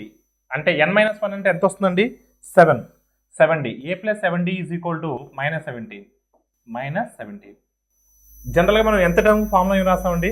a + n - 1 × d రాస్తాం. సో n ప్లస్ లాగా మీరు 8ని సబ్స్టిట్యూట్ చేసినట్లయితే a + 7d = -17. నెక్స్ట్ ఏమన్నాడండి? 17వ పదం అంటే a + 16d. n - 1 × d అంటే 17 - 1 16 = ఎంత అండి? -71. ఇప్పుడు సబ్ట్రాక్ట్ చేయండి అమ్మా. ఏకి ఏ క్యాన్సిల్ అవుతుంది, సబ్ట్రాక్ట్ చేస్తే 9d ఇప్పుడు మైనస్ కాస్త ప్లస్ అవుతుంది. 71లో నుంచి 17 తీసేస్తే 54. So 9d = 54, d = 6. So d = 6 కాబట్టి d = -6 అవుతుందండి. 9d = -54. This is -54. This is what? -54. So d = what? -6. D = what? -6. Now substitute d = -6 here. So a + a = -17, ఇక్కడ డి ప్లేస్లో -16 సబ్స్టిట్యూట్ చేసినట్లయితే 7 into -6 -42. That -42 comes to the side +42. ఓకేనమ్మా. So ఈ ఈక్వేషన్లో substitute చేశారండి. So అప్పుడు ఏ is equal ఎంత అవుతుందండి 25 అవుతుంది. A is equal to what అమ్మా 25. Now we know A and D. ఇప్పుడు మనం ఏం ఫైండ్ అవుట్ చేయాలి 13th టర్మ్ 13వ పదాన్ని కనుక్కోవాలి. సో 13వ పదం అంటే ఎలా వస్తుందండి ఏ plus n-1 into d. n-1 into d అంటే 13 - 1 into d. d అంటే ఎంతమ్మా -6. సో 12 6 -72. 72లోంచి ఒక 25 సబ్ట్రాక్ట్ చేస్తే ఎంత వస్తుందండి -47. So your answer is what option C. Option C is the right answer. Question number 12. Rahul borrowed a sum of 1150 from Amit at the simple interest at 6% per annum for 3 years. He then adds some more money to the borrowed sum and lent it to Sachin for the same time at 9% per annum simple interest. If Rahul gains 274.95 by way of interest on borrowed sum as well as his own amount from the whole transaction, then what is the sum lent by him to Sachin? Rahul 3 సంవత్సరాల పాటు so 6% ప్రకారము వడ్డీ రేటుతో అమిత్ నుండి 1150 rupees మొత్తాన్ని అప్పుగా తీసుకున్నాడు. అతను అప్పు తీర్చుకున్నటువంటి మొత్తానికి మరికొంత డబ్బు జోడించి అదే సమయంలో సో 9% వడ్డీ రేటుతో సచిన్కి ఇచ్చాడు. మొత్తం లావాదేవీల నుండి అప్పు తీసుకున్న మొత్తానికి వడ్డీ ద్వారా రాహుల్ 274.95 రూపీస్ సంపాదించినట్లయితే అప్పుడు సచిన్కి ఇచ్చినటువంటి మొత్తం ఎంత, సచిన్కి ఇచ్చినటువంటి అసలు ఎంత అన్న దాని మీనింగ్. సో ఇక్కడ స్టోరీ ఏంటంటే ఇక్కడ రాహుల్ సో అమిత్ దగ్గర అప్పు తీసుకున్నాడు. రాహుల్ అమిత్ దగ్గర అప్పు తీసుకున్నాడు. 6% వడ్డీ రేటుతో తీసుకున్నాడు. 1150 రూపాయలు తీసుకున్నాడు. తీసుకున్న తర్వాత తను అవసరానికి తీసుకోలేదు. అతను రాహుల్ దగ్గర 6% తీసుకున్నాడు. సో రాహుల్ పై అమిత్ దగ్గర 6% తీసుకున్నాడు. రాహుల్ పై వేరే వాళ్ళకి సచిన్కి 9% ఇచ్చారు. అప్పుడు ఖచ్చితంగా వడ్డీ వస్తున్నారా, లాభం వస్తున్నారా రాదా? నేను మీ దగ్గర 6% తీసుకొని నేను వేరే వాళ్ళకి 9% వడ్డీకి ఇచ్చుకుంటున్నాను, నాకు లాభం వస్తుందా రాదా? దీంతో పాటు నేను అమిత్ దగ్గర 1150 రూపీస్ తీసుకున్నాను. 1150 రూపీస్తో పాటు నా దగ్గర కొంత సమ్ ఉంటే, నా దగ్గర కొంత డబ్బు ఉంటే ఆ డబ్బును కూడా జోడించి సచిన్కి ఇచ్చాను. సో ఈ మొత్తం లావాదేవీల్లో అంటే వడ్డీ రూపంలో అవ్వచ్చు, లేదా నేను ఇచ్చినటువంటి అసలు మీద వడ్డీ అవ్వచ్చు, మొత్తం మీద సో ఇక్కడ రాహుల్కి ఎంత లాభం వచ్చిందా అంటే 274.95 వచ్చింది. అది 3 సంవత్సరాలకి. మరి అసలు రాహుల్ సచిన్కి ఎంత ఇచ్చున్నాడు? 1150 ఏంటి ఇచ్చుంటాడు ఖచ్చితంగా, ఎందుకంటే రాహుల్ అమిత్ దగ్గర తీసుకుని 1150, దానికి మరికొంత జోడించాడు. అంటే 1150 కన్నా మన ఆన్సర్ ఎక్కువ ఉండాలి, 1150 కన్నా ఎక్కువ ఉండాలి. కానీ అన్ని ఆప్షన్స్ 1150 కన్నా ఎక్కువే ఉన్నాయి. ఓకేనండి, చూద్దాం. సో ఇది 3 సంవత్సరాలు కదండి, 3 సంవత్సరాలు కదా. అప్పుడు 1 సంవత్సరానికి వచ్చిన లాభం ఎంతో చూద్దాం. అన్ని కూడా 1 సంవత్సరానికి కన్వర్ట్ చేద్దాం. 1 సంవత్సరానికి వచ్చిన లాభం ఎంతో చూద్దాం. 3తో కింద మీరు క్యాన్సిల్ చేస్తే 3 9s are 3 1s are 3 6s are 3 5s are. అంటే 1 సంవత్సరానికి అతనికి వచ్చిన లాభం ఎంత 91.65. ఇది 1 సంవత్సరానికి వచ్చినటువంటి లాభము. ఒకసారికి మీరు చూస్తే 6% ప్రకారము అతను అప్పు తీసుకున్నాడు అమిత్ నుంచి, 9% వేరే వాళ్ళకి ఇచ్చున్నాడు సచిన్కి. అప్పుడు దీని ప్రకారం లాభం ఎంత వస్తుందండి? 3% లాభం వస్తుంది, అంతే కదా. 3% లాభం వస్తుంది. ఆల్ ఆఫ్ యూ క్లియర్ అండి. 3% లాభం వస్తుంది. 6% నేను అప్పుగా తీసుకున్నా, 9% వేరే వాళ్ళకి ఇస్తున్నాను. అప్పుడు నాకు లాభం 3% కదా. ఆ 3% దేని మీద అండి? 1150 మీద. So 3% of 1150, 3% of 1150. All of you clear అండి. చూడమ్మా, నేను అమిత్ నుంచి 6% తీసుకున్నాను, నేను సచిన్కి 9% ఇచ్చాను. అప్పుడు నా ప్రాఫిట్ పర్సంటేజ్ 3% కదా. నేను అన్నీ కూడా 1 year కన్వర్ట్ చేస్తున్నాను. ఓకేనండి. దేని మీద 1150 మీద 3% ప్రాఫిట్ వస్తుంది. ఎంత వస్తుందండి? 3% ఆఫ్ 1150 అంటే 3% ఆఫ్ 1150 అంటే ఎంత వస్తుందండి? 1% అంటే 11.5, 3% అంటే 34.5, 34.5 అంతే కదా, 34.5. So 11.5 into 3, 3 11s are 33, 3.5 is 1.5, 1.5 plus 33, 34.5. All of you clear అండి. అదే ఇక్కడ చూడండి, ఒకసారి మీరు గమనిస్తే ఆ రాహుల్కి 1 yearకి మొత్తం వచ్చిన లాభం 91.65, 1 yearకి మొత్తం వచ్చిన లాభం 91.65. కానీ అతను అసలు కాకుండా అమిత్ దగ్గర నుంచి ఎంతైతే తీసుకున్నాడో దాని మీద వచ్చిన లాభం ఎంత 34.5. ఇప్పుడు సబ్ట్రాక్ట్ చేసినట్లయితే అప్పుడు రాహుల్ తను ఎంతైతే జోడించి ఉంటాడో, ఎంతైతే సమ్మును యాడ్ చేసి ఉంటాడో ఆ సమ్మిన వచ్చినటువంటి ఇంట్రెస్ట్ వస్తుంది కదా. ఎస్, చూడమ్మా డిఫరెన్స్ ఎంత వస్తుందండి? 34ను సబ్ట్రాక్ట్ చేస్తే మనకు, సో ఇక్కడ 50 అనుకోండి, 34 సబ్ట్రాక్ట్ చేస్తే ఎంతమ్మా 30 సబ్ట్రాక్ట్ చేస్తే 61, ఒక 4 సబ్ట్రాక్ట్ చేస్తే 57.15. ఈ 57.15 దేని మీద ఇంట్రెస్ట్ అండి? రాహుల్ తను ఏదైతే సొమ్ము యాడ్ చేసి ఉంటాడో దాని మీద 1 ఇయర్కి వచ్చినటువంటి ఇంట్రెస్ట్. సో 1 ఇయర్కి ఎంత రేట్ ఆఫ్ ఇంట్రెస్ట్ అమ్మా? 9%. సో 9% అంటే 57.5. అయితే 100% ఎంత అంటే రాహుల్ ఎంత జోడించాడు, ఎంత అసలు కలిపి ఉంటాడు. అతను అమిత్ దగ్గర నుంచి తీసుకున్నటువంటి అసలు కాకుండా రాహుల్ తన ఓన్ మనీని ఎంత యాడ్ చేశాడో తెలుస్తుంది. చూడమ్మా 9 టేబుల్లో 9 6 54, రిమైండర్ ఇస్ 3 31, 9 3 27, 9 5 times అంటే 6.35 into 100 అంటే 635 ఏంటండి? రాహుల్ తన దగ్గర ఉన్నటువంటి మనీని కలిపాడు. ఎంత కలిపాడు అంటే 635 రూపీస్ కలిపాడు. సో అమిత్ దగ్గర నుంచి ఎంత తీసుకున్నాడు? 1150 తీసుకున్నాడు. 1150కి రాహుల్ ఎంత కలిపాడు? 635 కలిపాడు. అంటే అమిత్ దగ్గర నుంచి 1150 తీసుకున్నా, రాహుల్ నేను అనుకుంటే 635 యాడ్ చేశా, ఈ మొత్తాన్ని తీసుకుపోయి ఎవరికి ఇచ్చా? సచిన్కి ఇచ్చా. అప్పుడు సచిన్కి నేను ఎంత ఇచ్చాను? So 1150 plus 635 1785. So your answer is what 1785. టోటల్గా 1785 రూపీస్ 9% ఇంట్రెస్ట్ రేట్తో సచిన్కి నేను ఇచ్చా. ఆల్ ఆఫ్ యూ క్లియర్ అండి. So option D is the right answer. Vishwas borrowed a total amount of 30,000, part of it on simple interest at the rate of 12% per annum. So remaining sum at 10% per annum. If the end of 2 years he paid 36,480 to settle the loan amount, what was the amount borrowed at 12% per annum? Vishwas మొత్తం 30,000 రూపాయల్లో కొంత భాగాన్ని సాధారణ వడ్డీ రేటుకి 12% ప్రకారం, మిగిలిన భాగాన్ని 10%కి సో అప్పు తీసుకున్న మొత్తాన్ని తీర్చడానికి 2 సంవత్సరాల చివరిలో అతను మొత్తం 36,480 రూపాయలు చెల్లించినట్లయితే 12% వద్ద అతను తీసుకున్నటువంటి అప్పు ఎంత? చూడండి ఇక్కడ విషయం ఏంటంటే విశ్వాసు అతని దగ్గర 30,000 ఉన్నాయి, కొంత భాగాన్ని 12%కి, కొంత భాగాన్ని 10%కి ఇచ్చినాడు. 2 సంవత్సరాల తర్వాత అతను మొత్తం మీద అతనికి 36,480 రూపాయలు వస్తే 10% వడ్డీ వద్ద 12% వడ్డీ వద్ద అతను ఎంత అప్పు ఇచ్చినాడు? ఓకేనండి. చూడండి ఈ 30,000 ఏంటంటే ప్రిన్సిపల్, 30,000 ఏంటంటే ప్రిన్సిపల్ పి అసలు, 36,480 ఏంటండి అమౌంట్ టోటల్ మొత్తం. అమౌంట్ అంటే పి ప్లస్ ఐ కదా. అసలు 30,000, ప్రిన్సిపల్ 30,000, అమౌంట్ 36,480. అప్పుడు ఇంట్రెస్ట్ ఎంత అవుతుందమ్మా? డిఫరెన్సే కదా ఇంట్రెస్ట్. అప్పుడు ఇంట్రెస్ట్ ఎంత అవుతుందండి? ఇంట్రెస్ట్ ఎంతమ్మా? 6,480. ఈ 6,480 అనేది ఎన్ని ఇయర్స్కి ఇంట్రెస్ట్ అంటే 2 ఇయర్స్కి ఇంట్రెస్ట్, అంతే కదా. అమౌంట్లో నుంచి అసలు తీసేస్తే ఇంట్రెస్ట్ వస్తుంది, వడ్డీ ఎంతమ్మా? 6,480. ఇది ఎన్ని ఇయర్స్కి ఇంట్రెస్ట్? 1 ఇయర్కి, 2 ఇయర్స్కి ఇంట్రెస్ట్. అప్పుడు 1 ఇయర్కి ఇంట్రెస్ట్ ఎంత వస్తుందండి? బై 2 చేస్తే 3240 అనేది 1 ఇయర్ ఇంట్రెస్ట్. అప్పుడు ఓవరాల్ ఇంట్రెస్ట్ రేట్ ఎంత అవుతుందండి? ఓవరాల్ ఇంట్రెస్ట్ రేట్ ఎంత అవుతుందమ్మా? చూడండి కొంత మొత్తాన్నేమో 12%కి, కొంత మొత్తాన్ని 12%కి, మిగిలింది 10%కి. ఓవరాల్ ఇంట్రెస్ట్ రేట్ మనం అనుకోవాలి ఇప్పుడు మనం.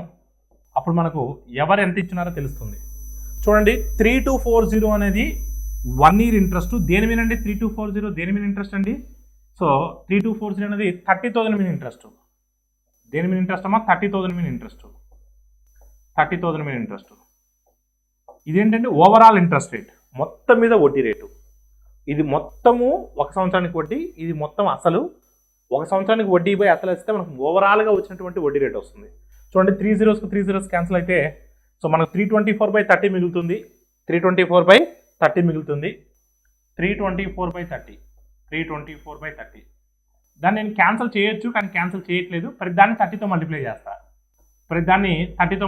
నష్టం ఏముంది? ప్రతిదాన్ని 30తో మల్టిప్లై చేయడం వల్ల నష్టం ఏం లేదు కదా. ఇప్పుడు 30 × 12 అంటే 360 అవుతుంది. ఇక్కడ 30 క్యాన్సిల్ అవుతుంది. ఇక్కడ 30 × 10 అంటే 300. 300కి 324కి డిఫరెన్స్ 24. ఇక్కడ 30 × 12 అంటే 360. 360లోంచి 324 తీసేస్తే 36 వస్తుంది. అప్పుడు 12 టేబుల్లో 12 2 times, 12 3 times అంటే 2:3. మొత్తం ఎంతమ్మా? 2:3.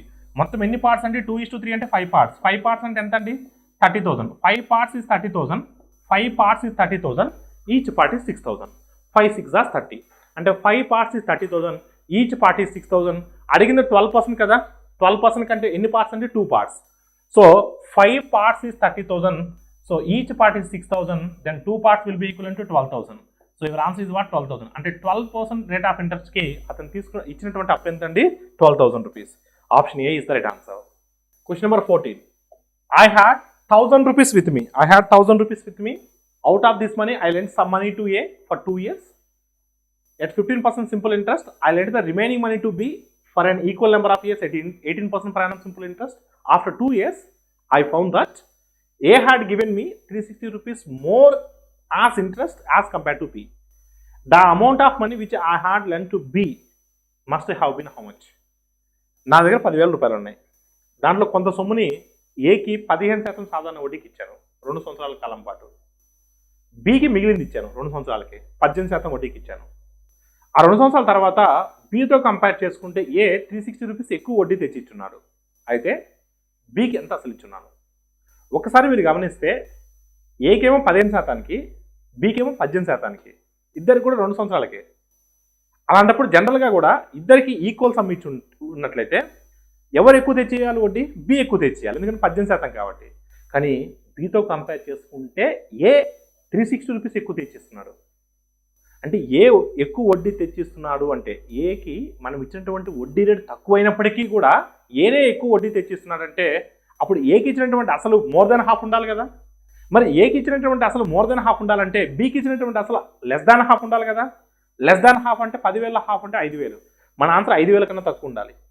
5,000 కన్నా తక్కువ ఉండాలి, 5,000కి దగ్గరగా ఉండాలి. 360 రూపీస్ అనేది చాలా లెస్ అమౌంట్ కాబట్టి 5,000కి దగ్గరగా ఉండాలి. సో 5,000కి దగ్గరగా ఉన్న ఆప్షన్ అంటే 4,000. 4,000తో ట్రై చేస్తా.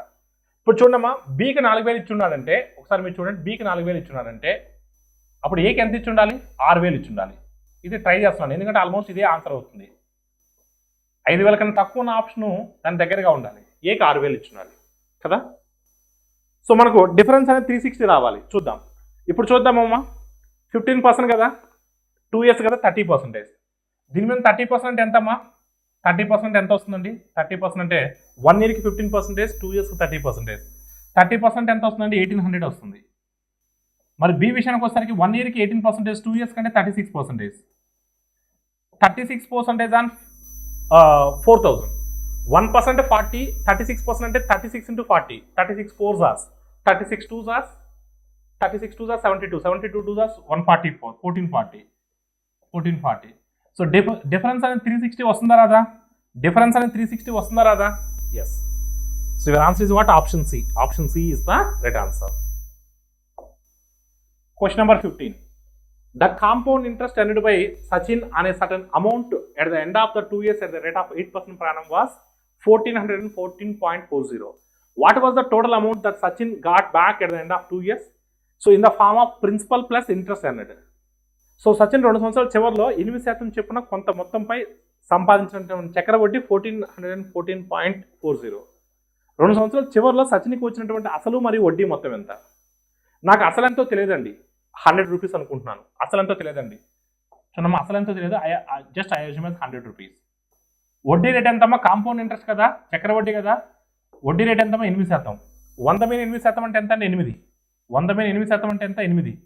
అంటే మొదటి సంవత్సరం వడ్డీ 8. మొదటి సంవత్సరం వడ్డీ ఎంత అంటే 8. అసలు 100 అనుకుంటే మొదటి సంవత్సరం వడ్డీ ఎంత? 8. రెండో సంవత్సరం వడ్డీ అంటే ఎలా రాస్తాం? మొదటి సంవత్సరం వడ్డీ ప్లస్ వడ్డీ మీద వడ్డీ. రెండో సంవత్సరం చక్ర వడ్డీ అంటే ఎలా రాస్తాం? Second year compound interest in nothing but first year interest plus interest on first year interest. అంటే 8% ఆఫ్ 8. 8% ఆఫ్ 8 అంటే ఎంతమ్మా? 0.64. 0.64 అంటే మొదటి సంవత్సరం చక్ర వడ్డీ 8, రెండో సంవత్సరం చక్ర వడ్డీ 8 ప్లస్ 0.64 8.64 అవుతుంది. అప్పుడు 2 years చక్ర వడ్డీ ఎంత అవుతుందమ్మా? 2 సంవత్సరాల చక్ర వడ్డీ ఎంత అవుతుంది? 16.64 అవుతుంది. ఇది ఏంటమ్మా 16.64 ఏంటి? 2 years interest, 2 years compound interest, 2 సంవత్సరాల చక్ర వడ్డీ. దేని ప్రకారం? 100 ప్రకారం. అంటే నువ్వు అసలు 100 అనుకుంటే 100 ప్రకారం 16.64. But according to our problem, so 2 yearsకి వచ్చినటువంటి కాంపౌండ్ ఇంట్రెస్ట్ ఎంత అండి? 1414.40. సో 16 ఎన్ని టైమ్స్ పోతుందమ్మా? 16 8 జాస్, సో 128. సో 128 అంటే సో అప్రాక్సిమేట్గా మనకు సో 5 times పోతుంది, మరి 85 times పోతుంది అప్రాక్సిమేట్గా. సో ఇక్కడ 2 decimals ఉన్నాయి, ఇక్కడ 2 decimals ఉన్నాయండి, ఓకేనమ్మా. సో 85 times పోతుంది. అప్పుడు 100 into 85. సో 100 into 85 అంటే ఎంత అవుతుందమ్మా? 8,500. అసలు 8,500, interest 14.40. They asked amount interest plus principal together అంటే 8,500 ప్లస్ 1400 1414.40. అప్పుడు 8500, 1400, 9900, 9914.40. So your answer is what? Option D. They asked amount. Principal is 8500, interest is 1414.40, together is 9914.40. Option D is the right answer. Question number 16. A finance company declares that at a certain compound interest rate, a sum of money deposited by anyone will become 8 times in 3 years. If the same amount is deposited at the same compound rate of interest, then in how many years it will become 16 times? ఒక నిర్దిష్ట చక్రవడ్డీ rate వద్ద ఎవరైనా జమ చేసినటువంటి మొత్తం 3 సంవత్సరాల్లో 8 రెట్లు అవుతుంది. 3 సంవత్సరాల్లో 8 రెట్లు అవుతుంటే ఒక ఆర్థిక సంస్థ ప్రకటించింది 8 రెట్లు అవుతుందని. అదే మొత్తాన్ని అదే సమయంలో వడ్డీ రేటుతో జమ చేస్తే ఓకేనమ్మా ఎన్ని సంవత్సరాలలో అది 16 రెట్లు అవుతుంది. ఎన్ని సంవత్సరాలు అది 16 రెట్లు అవుతుంది. ఓకేనమ్మా ఒకసారి మీరు చూస్తే అదే వడ్డీ రేట్ అన్నాడు. చూడమ్మా 8 times in 3 years. 8 times in 3 years అంటే ఒకసారి మీరు చూస్తే 8 మనం 2 క్యూబ్గా రాసుకోవచ్చు కదా. 2 క్యూబ్గా రాయొచ్చు కదా. ఎన్ని ఇయర్స్ అమ్మా? 3 ఇయర్స్లో.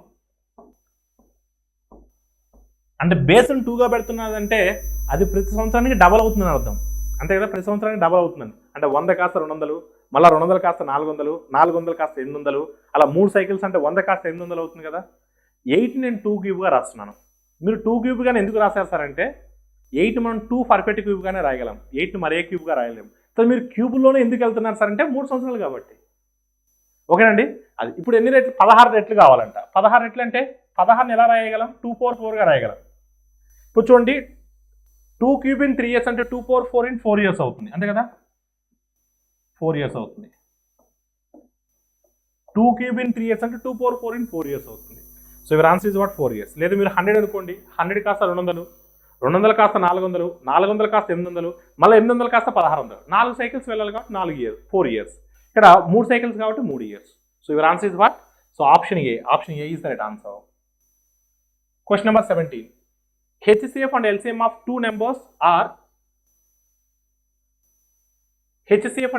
two numbers are 7 and 140 respectively. If the numbers are between 20 and 45, the sum of the numbers is what? రెండు సంఖ్యల గసాబా మరియు కసాగులు వరుసగా 7 మరియు 140గా ఉన్నాయి. ఆ రెండు సంఖ్యలు 20 మరియు 45 మధ్య ఉన్నట్లయితే సంఖ్యల మొత్తం ఎంత? మనందరికీ కూడా ఒక రూల్ తెలుసు. Product of the two numbers is equal to product of their LCM and HCF. రెండు సంఖ్యల లబ్ధము ఈజ్ ఈక్వల్ టు వాటి యొక్క కసాగు మరియు గసాబాల లబ్ధానికి సమానం. ఈ పాయింట్ తెలిస్తే ఈ క్వశ్చన్ ఆన్సర్ చేయొచ్చు. చూడమ్మా our LCM and HCF is what అమ్మా? 7 and 140. ఓకేనమ్మా ఈజ్ ఈక్వల్ టు ఇప్పుడు HCF 7 కాబట్టి గసాబా 7 కాబట్టి ఆ రెండు నెంబర్స్ నేను 7A, 7B అని రాయొచ్చా? గసాబా 7 కాబట్టి HCF 7 కాబట్టి ఆ 2 నెంబర్స్ నేను 7A 7B అని తీసుకోవచ్చు కదా. అప్పుడు ఏమవుతుందండి? Product of the two numbers అంటే 7A into 7B, 7A into 7B, 7కి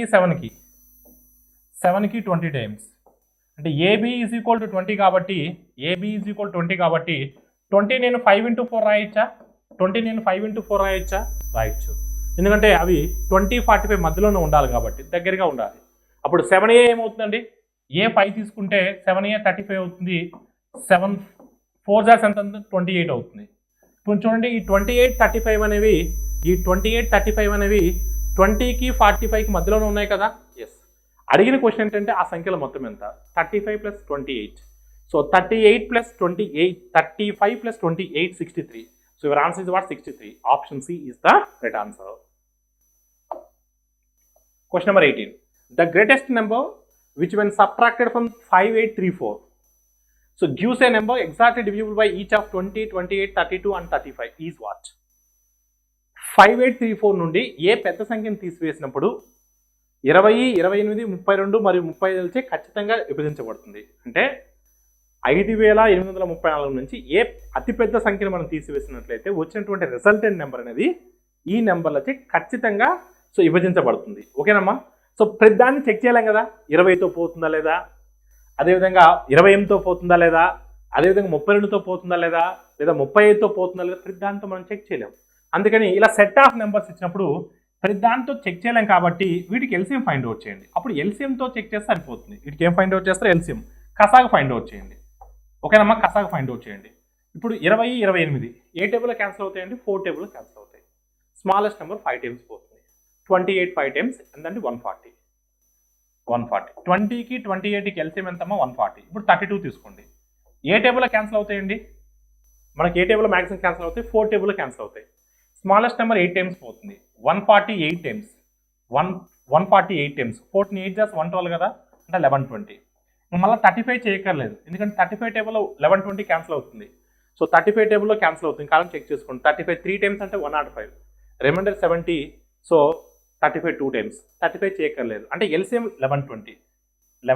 ఓకేనమ్మా. ఇప్పుడు మనం ఏ పెద్ద సంఖ్యను తీసివేస్తే వచ్చింది 1120కి మల్టిపుల్ ఉండాలి. ఓకే, చూద్దాం. ఇచ్చినటువంటి ఆప్షన్లో పెద్ద సంఖ్య, ఇచ్చినటువంటి ఆప్షన్లో గ్రేటెస్ట్ నెంబర్ ఏముందండి? గ్రేటెస్ట్ నెంబర్ 5600 ఉంది. ఇప్పుడు 5834 నుంచి 5600 తీసేస్తే 234 వస్తుంది. ఆ 234 అనేది 1120 టేబుల్ క్యాన్సిల్ అవుతుందా? క్యాన్సిల్ అవ్వదు. అందుకంటే మీ ఆన్సర్ ఆప్షన్ డి కాదు. అర్థమైందా మనం చెప్పింది? ఫస్ట్ పెద్ద సంఖ్యతో వెళ్తున్నాను నేను. 5600 సబ్ట్రాక్ట్ చేస్తే 5834 నుంచి మనకు 234 వస్తుంది. ఆ 234 అనేది 1120 టేబుల్ క్యాన్సిల్ అవుతుందా? అవ్వదు. So your answer is not option D. Next పెద్ద సంఖ్య ఏంటండి? 5200. చాలా మంది ఏం చేస్తారంటే 1120 ఆడ ఎల్సిఎం రాగానే 1120 అని ఆప్షన్ క్లిక్ చేస్తారు, అది రాంగ్ అవుతుంది. ఓకేనండి. సో 5200 సబ్ట్రాక్ట్ చేసి అనుకోండి. 5200 సబ్ట్రాక్ట్ చేస్తే రిమైనింగ్ ఎంత వస్తుందండి? మనకు 634 వస్తుంది. 634 అనేది 1120 టేబుల్లో క్యాన్సిల్ అవుతుందా? అవ్వదు. 3 ఆప్షన్స్ ఫెయిల్ అయ్యాయి కాబట్టి ఇంకా మళ్ళీ చెక్ చేయాల్సిన అవసరం లేదు. సో ఆప్షన్ బీనే మీ ఆన్సర్ అవుతుంది. కావాలంటే మీరు చెక్ చేయండి. 5834 నుంచి 4714కి సబ్ట్రాక్ట్ చేసినట్లయితే మీకు ఎగ్జాక్ట్గా 1120 వస్తుంది. 1120 అనేది 1120 టేబుల్లో క్యాన్సిల్ అవుతుంది కాబట్టి, అంటే 5834 నుంచి సో 4714 అనే అది పెద్ద సంఖ్యని మీరు సబ్ట్రాక్ట్ చేసినట్లయితే వచ్చినటువంటి రిజల్టెంట్ నెంబర్ అనేది ఈ సంఖ్యలచే నిశేషంగా భాగించబడుతుంది. ఆల్ ఆఫ్ యూ క్లియర్ అండి. So option B is the right answer. Question number 19. So దీన్ని సూక్ష్మీకరించాలి. చూడమ్మా, ఫస్ట్ ఓపెన్ బ్రాకెట్స్తో వెళ్దాం. 2 + 2/3 అండి. ఇక్కడ దీని వరకు చేస్తున్నాను చూడండి. 2 + 2/3. సో 2 + 2/3. సో 2 + 2/3ని ఎలా రాయొచ్చు మనం? 3 2s are 6, 6 + 2 8, 8/3. సో ఇక్కడ చూడమ్మా, ఇక్కడ రాస్తున్నాను చూడండి. 2 డివిజన్ కదా, ఆ డివిజన్ని మల్టిప్లికేషన్గా రాస్తున్నాను. అప్పుడు 8/3 కాస్త ఏమవుతుందండి? 3/8 అవుతుంది. 3/8 అవుతుంది. ఉల్టా రాశాను దాన్ని. అప్పుడు 2 1s are 2 4s are. దీనికి ముందేముందమ్మా? 2 ఉంది, అంటే 2 + 3/4. 2 + 3/4 అంటే 4 2s are 8, 8 + 3 11, 11/4. 4 2s are 8, 8 + 3 11, 11/4. ఓకేనమ్మా. సో ఇక్కడ ఏముందమ్మా? ఇక్కడ చేస్తున్నాను చూడండి. 2 డివిజన్ కదా, డివిజన్ మల్టిప్లికేషన్గా రాస్తున్నాను. 11/4ని కాస్త 4/11గా రాసుకుంటున్నాను. ఓకేనమ్మా. అప్పుడు ఏమవుతుందండి? 8/11 అవుతుంది కదా. దానికి ముందే ఉందంటే 2 ఉంది, అంటే 2 + 8/11. సో 2 + 8/11 అంటే 11 2s are 22, 22 + 8 30, 30/11, 30/11. సో ఇప్పుడు ఇక్కడ చేయండి అమ్మా. 2 డివిజన్ మల్టిప్లికేషన్గా రాస్తున్నాను. 30/11 ఉల్టా అవుతుంది, అప్పుడు 11/30 అవుతుంది. 11/30 అవుతుంది. సో 2 ఎన్ని టైమ్స్ అమ్మా? 15 times. So finally your answer is what? 11/15. So 11/15, 11/15.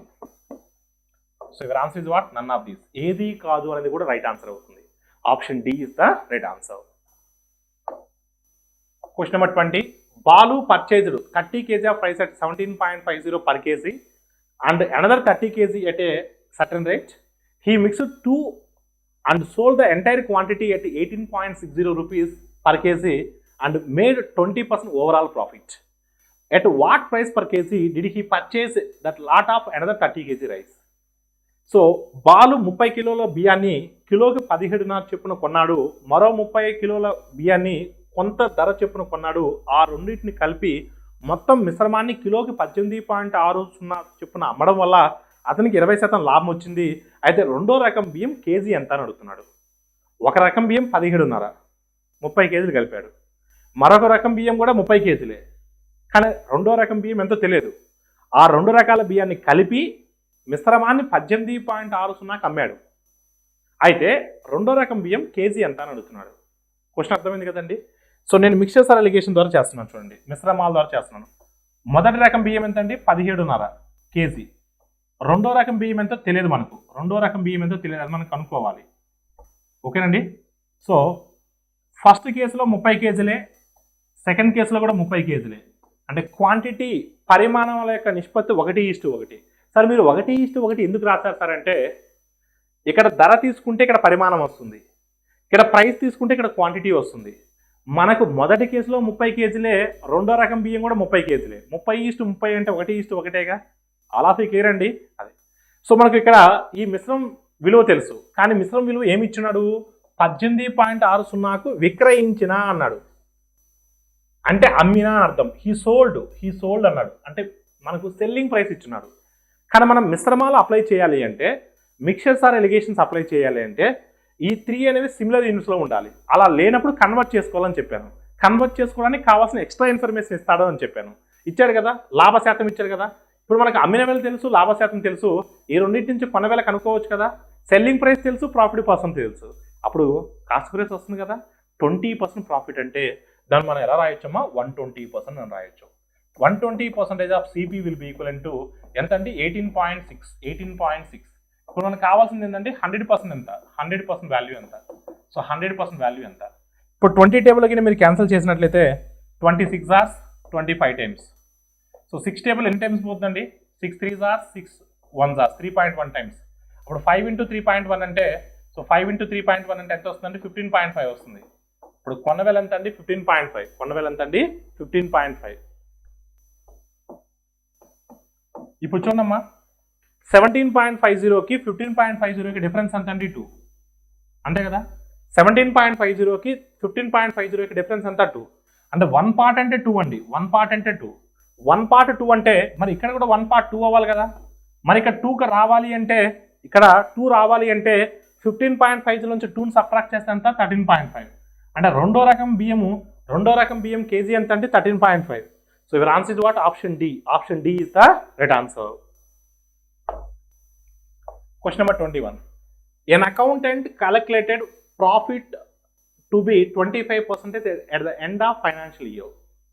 However, later it was detected that by mistake, the accountant had calculated the profit percentage and selling price instead of cost price. So find the actual profit percentage if his sales were 48,000 for that particular period. ఒక accountant ఏం చేశాడంటే, ఆర్థిక సంవత్సరం చివరిలో లాభం 20% లెక్కెట్టాడు. కానీ అది లాభం 20% కాదు, నష్టం వచ్చింది పాపం. ఏదేమైనా పొరపాటున అకౌంటెంట్ కొన్న ధరకు బదులుగా అమ్మిన ధర మీద లాభ శాతం లెక్కించాడు. ఓకేనండి, నష్టం కాదు, కొన్న ధర మీద లెక్కెట్టిపోయి అమ్మిన ధర మీద లెక్కెట్టాడు. ఓకేనండి. సో నిర్దిష్ట కాలానికి అమ్మకాలు 48,000 అయినట్లయితే అసలు లాభ శాతం కనుగొనండి. సో 25% అంటే మనం ఎలా రాయొచ్చండి, 1/4 కదా, 1/4 కదా. కానీ చేయాల్సి ఈ 4 భాగాలు అనేది ఏంటి, అమ్మిన వేల. 4 భాగాలను అమ్మిన వేల. చూడమ్మా, 4 భాగాలు అనేది ఏంటి, అమ్మిన వేల. అమ్మిన వేల మీద లెక్కెట్టిండు అంటే సెల్లింగ్ ప్రైస్. ఓకేనమ్మా, సెల్లింగ్ ప్రైస్ మీద లెక్కెట్టిండు. కొంచెం జాగ్రత్తగా వినండమ్మా, 25% లాభం సెల్లింగ్ ప్రైస్ మీద లెక్కెట్టిండు. అప్పుడు ఈ ఒక భాగం అనేది ఏంటి, లాభం. ఈ ఒక భాగం అనేది లాభం అంటే ప్రాఫిట్. కానీ మనం దేని మీద లెక్కెట్టాలి, కొన్న వేల మీద లెక్కెట్టాలి. కొన్న వేల ఎలా వస్తుందండి, కొన్న వేల ఎలా వస్తుంది, అమ్మిన వేలలో నుంచి లాభం తీసేస్తే కొన్న వేల వస్తుంది. అప్పుడు 4 భాగాల నుంచి ఒక భాగాన్ని తీసేస్తే 3 భాగాలు. ఈ 3 ఎట్టొచ్చింది సార్ అంటారా, అమ్మిన వేలలో నుంచి లాభాన్ని తీసేస్తే వచ్చేదే కొన్న వేల. అంటే 3 భాగాలు అనేది కొన్న వేల, కాస్ట్ ప్రైస్ అవుతుంది. 3 భాగాలు ఏమవుతుందండి, కొన్న వేల, కాస్ట్ ప్రైస్ అవుతుంది. లాభం మాత్రం ఒక భాగమే, అప్పుడు 1/3 అంటే ఎంత అండి, 33 1/3%. 33 1/3%. So your answer is what అమ్మా, your answer is what, 33 1/3%. So option D is the right answer. Question number 22. So find the value of k so that the sum of the roots of the equation, so 3x square plus 2k plus 1 2k plus 1 into x minus k minus 5 is equal to the product of the roots, and the sum of the roots is equal to product of the roots. మూలాల మొత్తము మూలాల లబ్ధానికి సమానమైనట్లయితే k value ఎంత. First of all ఇది ఏ ఫార్మేట్లో ఉందండి, so ax square plus bx plus c ఈ ఫార్మేట్లో ఉంది కదా, is equal 0. అప్పుడు product sum of the roots అంటే ఏంటండి, alpha plus beta is equal to minus B by A. అంటే ఆల్ఫా బీటా అనేవి 2 రూట్స్ అనుకుంటే సమ్ ఆఫ్ ద రూట్స్ 2 మూలాల మొత్తము మైనస్ బి బై ఏ, మూలాల లబ్ధము product of the roots is equal C by A. ఇక్కడ ఏబిసిలు అనేవి కోఎఫిషియన్స్. ఇక్కడ ఏ ఈజ్ ఈక్వల్ 3 అని రాసేయచ్చు, బి ఈజ్ ఈక్వల్ 2k+1 అని రాసేయచ్చు. ఓకేనమ్మా. C is equal to minus అని కామన్ తీస్తే సో k+5 అని రాయొచ్చు, k+5 అని రాయొచ్చు. ఓకేనమ్మా. A is equal 3, B is equal 2k+1, C is equal minus of k+5. ఇప్పుడు చూడమ్మా, ఈ రెండు ఈక్వల్ అంటున్నాడు. Minus B by A. Minus B అంటే ఎంత? Minus of 2k+1 by A అంటే ఎంతమ్మా? 3 is equal to product of the roots C by A. C అంటే ఎంత? Minus of k+5 by 3. ఇప్పుడు 3కి 3 క్యాన్సిల్ అయితే సో మైనస్కి మైనస్ కూడా క్యాన్సిల్ అయితే ఆ కే యువతలకు వస్తే కే అవుతుంది. ఈ 1 అవతలకు పోతే 5 - 1 అంటే 4 అవుతుంది. ఇప్పుడు కే ఈజ్ ఈక్వల్ ఎంత అండి? 4. So option A is the right answer. Question number 23. A and B jointly invest 2100 and 3100 respectively in a business. A is an active partner and he gets 25% of the profit separately. If their business yields them a total of 1040 as profit, what will be the gain of each of them? So A bill కలిసి ఒక వ్యాపారాన్ని ప్రారంభించారు. ఏ అనేవాడు 2000 పెట్టుబడి పెట్టాడు, B అనేవాడు 3000 పెట్టుబడి పెట్టాడు. ఏ వాస్తవ భాగస్వామి అంటే పనిచేసేటువంటి భాగస్వామి. సో అతను పని చేసినందుకు గాను అతను 20% లాభంగా తీసుకుంటాడు. ఇంకా మిగిలిందే వాళ్ళ వాటాల ఆధారంగా వాళ్ళ పెట్టుబడుల ఆధారంగా పంచుకుంటారు. చూద్దాం. మొత్తం లాభం 1140 అయితే ఒక్కొక్కరి లాభం ఎంత? ఇప్పుడు ఆ 1140 అనేది మొత్తం లాభం. ఫస్ట్ మనం ఏం చేయాలంటే ఆ వాస్తవ భాగస్వామి యొక్క జీతాన్ని పక్కన పెట్టాలి. జీతాన్ని పక్కన పెట్టిన తర్వాత మాత్రమే వాళ్ళ పెట్టుబడుల ఆధారంగా వాళ్ళని పంచుకోవాలి. వాళ్ళ యొక్క ఇన్వెస్ట్మెంట్స్ ఆధారంగా వాళ్ళు ప్రాఫిట్ని షేర్ చేసుకోవాలి. ఇప్పుడు 1040లో 25% తీసేయాలి ఫస్ట్. అది ఎవరికి వస్తుంది? ఏకి వస్తుంది. ఎవరికి వస్తామో ఏకి వస్తుంది. ఏకి వస్తుంది. సో ఎంతమ్మా? 25% అంటే 2 times హాఫ్ చేయాలి. 1040ని హాఫ్ చేస్తే 520, 520ని హాఫ్ చేస్తే 260. అంటే ఏకి 260 రూపీస్ ప్రాఫిట్ రూపంలో వస్తుంది. 260 రూపీస్ ప్రాఫిట్ రూపంలో వస్తుంది. 260 రూపీస్ తీసేయండి. 1040లోంచి 260 రూపీస్ తీసేయండి. తీసేస్తే ఎంత వస్తుందండి? హాఫ్ చేస్తే 520 వచ్చింది కదా. ఆ 520కి 260 యాడ్ చేస్తే 780. ఆ 780 రూపీస్ అనేది ఏంటంటే 780 రూపీస్ అనేది ఏంటి? వాళ్ళ యొక్క ఇన్వెస్ట్మెంట్స్ ఆధారంగా పంచుకుంటారు. సో ఏ ఇన్వెస్ట్మెంట్ ఎంత? 21 parts. బి ఇన్వెస్ట్మెంట్ ఎంత? 31 parts. చూడమ్మా, A investment 21 parts, B investment 31 parts. So together investment ఎంతమ్మా? 52 parts. సో 52 parts ఇస్ నథింగ్ బట్ ఎంతమ్మా? 780. అలా ఫిగర్ అండి. So 52 how many times it goes? So that many times it goes. First A calculate చేద్దాం, లేదంటే B అని calculate చేయొచ్చు. కానీ ఏ క్యాలిక్యులేట్ చేసిన తర్వాత ఆ 260ని కూడా కలపాలి. ఓకేనమ్మా. చూద్దాం. 52 ఎన్ని టైమ్స్ అండి? 52 1s are 52, remainder is 26, 260, 52 5s are 260 అంటే 15 టైమ్స్ పోతుంది. So 15 times of 31, 30 times 450, 15 1s are 15, 15 plus 450 465 అంటే బి అనేవాడికి 465 రూపీస్ వస్తుంది. సో బి అనేవాడికి 465 రూపీస్ వస్తుంది. సో బి అనేవాడికి 465 రూపీస్ వస్తుంది. బి అనేవాడికి 465 వచ్చేటువంటి ఆప్షన్ ఒకటే ఉంది. That is your answer. మళ్ళీ ఏం ఫైండ్ అవుట్ చేయాల్సిన అవసరం లేదు. ఒకవేళ మీరు ఏం ఫైండ్ అవుట్ చేసినా నో ప్రాబ్లం. సో 21 into 15 315 ఎంతమ్మా? 315. సో ఈ 315 అనేది ఇన్వెస్ట్మెంట్ ప్రకారం వచ్చింది. ఆ 315కి ఏమి యాడ్ చేయాలి? 260 యాడ్ చేయాలి. ఇది జీతము. సో జీతము plus investment profit is together is nothing but total profit. So 575 వచ్చిందా లేదా? ఆల్ ఆఫ్ క్లియర్ అండి. Option B is the right answer. Question number 24. In a village each of the 60% of families has a cow, each of the 30% of the families has a buffalo, and each of the 15% of the families has both a cow and a buffalo. In all there are 96 families in the village. How many families do not have any cow and buffalo? So ఒక గ్రామంలో 60% కుటుంబాల్లో ఒక ఆవు ఉంటుంది, 30% కుటుంబాల్లో ఒక గేదె ఉంటుంది, 15% కుటుంబాల్లో ఒక ఆవు ఉంటుంది, ఒక గేదె ఉంటుంది. మొత్తం మీద 96 ఫ్యామిలీలు ఉంటే ఎన్ని కుటుంబాలలో ఆవు కానీ గేదె కానీ ఉండదు? చూద్దామమ్మా. దీన్ని మనం వెన్ డయాగ్రామ్ ద్వారా సాల్వ్ చేద్దాం. వెన్ డయాగ్రామ్ ద్వారా సాల్వ్ చేద్దాం. ఒకటి ఆవు అనుకుందాం, ఒకటి గేదె అనుకుందాం. సో ఇలాంటి క్వశ్చన్స్ వచ్చినప్పుడు ఫస్ట్ మనం కామన్ ఏరియా నుంచి స్టార్ట్ చేయాలి. కామన్ ఏరియా 15%, ఆవు ఉండే ఫ్యామిలీ 60%. కామన్గా అంటే 15% ఫ్యామిలీలో 2 ఉంటాయి. సో ఆవు మాత్రమే ఉండేది అంటే ఆవు 60% ఉంటుంది. ఆవు మాత్రమే కదా, 60% ఫ్యామిలీలో ఆవు ఉంటుంది. ఆల్రెడీ 15% ఉంది కాబట్టి రిమైనింగ్ 45%. అంటే 40% ఇళ్లలో కేవలం ఆవు మాత్రమే ఉంటుంది. మొత్తం 60% ఇళ్లలో ఆవు ఉంటుంది. గేదె 30%, ఆల్రెడీ 15 ఉంది కాబట్టి ఇంకో 15 ఇక్కడ తీసుకోవాలి. ఇప్పుడు చూడండి, గేదె 30% వచ్చింది కదా, ఇక్కడ 15%, ఇక్కడ 15%. సో మొత్తం ఎంతమ్మా? 100%. మొత్తం అంటే 100% అండి. ఈ వెన్ డయాగ్రామ్ ఎప్పుడు కూడా 100% సూచిస్తుందండి. ఇక్కడ లోపల ఉన్నది ఎవరండి? ఈ లోపల ఉన్న ఫ్యామిలీస్లో ఏదైనా గేదె ఉంటుంది, ఆవైన్ ఉంటుంది, లేదంటే బఫెలో కౌ రెండు కూడా ఉండొచ్చు. సో వీళ్ళని తీసేస్తే మనకు మిగతా ఫ్యామిలీస్లో అసలు బఫెలో ఉండదు, కౌ ఉండదు. చూద్దాం. 45-15 ఎంతమ్మా? 60. 60-15 ఎంత? 75. అంటే 75% ఇళ్లలో చూడండి, 75% ఇళ్లలో ఏదో ఒకటి ఉంటుంది. అప్పుడు 20% ఫ్యామిలీలో ఏది ఉండదు. 75% ఫ్యామిలీలో ఆవైన ఉంటుంది, లేదా గేదైనా ఉంటుంది, లేదా రెండైనా ఉంటాయి. కానీ మిగతా 25% ఫ్యామిలీలో ఏమీ ఉండవు. 20% ఫ్యామిలీలు, మొత్తం ఎన్ని ఫ్యామిలీలు ఉన్నాయి? 96 ఫ్యామిలీలు. ఆ 96 ఫ్యామిలీస్లో 20%, అంటే 96లో 25%, 25% ఆఫ్ 96. 25% అంటే 2 టైమ్స్ హాఫ్ చేస్తాం. 96 half 48, 48 half 24. So your answer is what? Option B. Option B is the right answer. Question number 25. If the price of milk increases from 60 rupees to 70 rupees, then by what percentage a person should decrease the consumption of milk so that expenditures remains same? Price పెరిగిందండి, మరి ఆటోమేటిక్గా మీరు పరిమాణం తగ్గించుకోవాలి, quantity అని తగ్గించుకోవాలి. ఎందుకంటే overall expenditure పెరగకుండా ఉండాలంటే ప్రైస్ పెరిగినప్పుడు ఆటోమేటిక్గా మీరు క్వాంటిటీని తగ్గించాలి. నేను ప్రైస్ ఇంటూ క్వాంటిటీ అంటే టోటల్ ఎక్స్పెండిచర్ కాన్స్టెంట్గా ఉన్నప్పుడు ఉండాలన్నప్పుడు సో ప్రైస్ పెరిగిందంటే క్వాంటిటీ తగ్గించాలి. ఎంత తగ్గించాలి? అసలు ప్రైస్ ఎంత పెరిగింది? 60 రూపాయల నుంచి 70 రూపాయలు పెరిగింది. అంటే ఎంత పెరిగింది? 10 రూపాయలు పెరిగింది. దేని మీద పెరిగింది? 60 రూపాయల మీద పెరిగింది. అంటే 1/6 పెరిగింది. అంటే దాని శాతాలు కూడా మార్చుకోవచ్చు, అనవసరం టైం వేస్ట్ చేయొద్దు. ఓకేనమ్మా? సో 10/60, 10 రూపాయలు పెరిగింది. 60 రూపాయల నుంచి 70 రూపాయలు పెరిగింది, అంటే 10 రూపాయలు పెరిగింది. దేని మీద పెరిగింది? 60 రూపాయల మీద పెరిగింది. సో 10/60, 1/6. మళ్ళీ 1/6ని మీరు 16.2/3% అని రాయొద్దు. 1/6 మీకు మైండ్ క్యాలిక్యులేషన్లు కూడా చెప్పున్నాను. ఎప్పుడైనా సరే పెరిగినా ఇస్తే లవాన్ని తెచ్చి హారాన్ని కలపాలని చెప్తున్నాను. అప్పుడు 1ని తెచ్చి 6 కలిపితే 1/7 అవుతుంది. మీకు భిన్నపటికి చెప్పున్నాను. 1/7 అంటే 14.2/7% అని.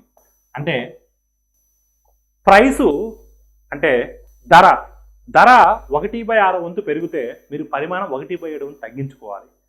తగ్గించుకుంటేనే అప్పుడు ఓవరాల్ ఎక్స్పెండిచర్ అనేది పెరగకుండా ఉంటుంది. సో 1/7 అంటే 14.2/7 అని చెప్పొచ్చు, లేదా 14.28% అని కూడా చెప్పొచ్చు. So your answer is what? Option B. Option B is the right answer. This is all about SI grand test number 9 part 1 explanation. ఈ పార్ట్ 1 ఎక్స్ప్లెనేషన్లో మనం 1 to 25 క్వశ్చన్స్ డిస్కస్ చేయడం జరిగింది. రిమైనింగ్ క్వశ్చన్స్ అన్నీ కూడా పార్ట్ 2 వీడియోలో సో మీకు discuss చేయడం జరుగుతుంది. Thank you all of you.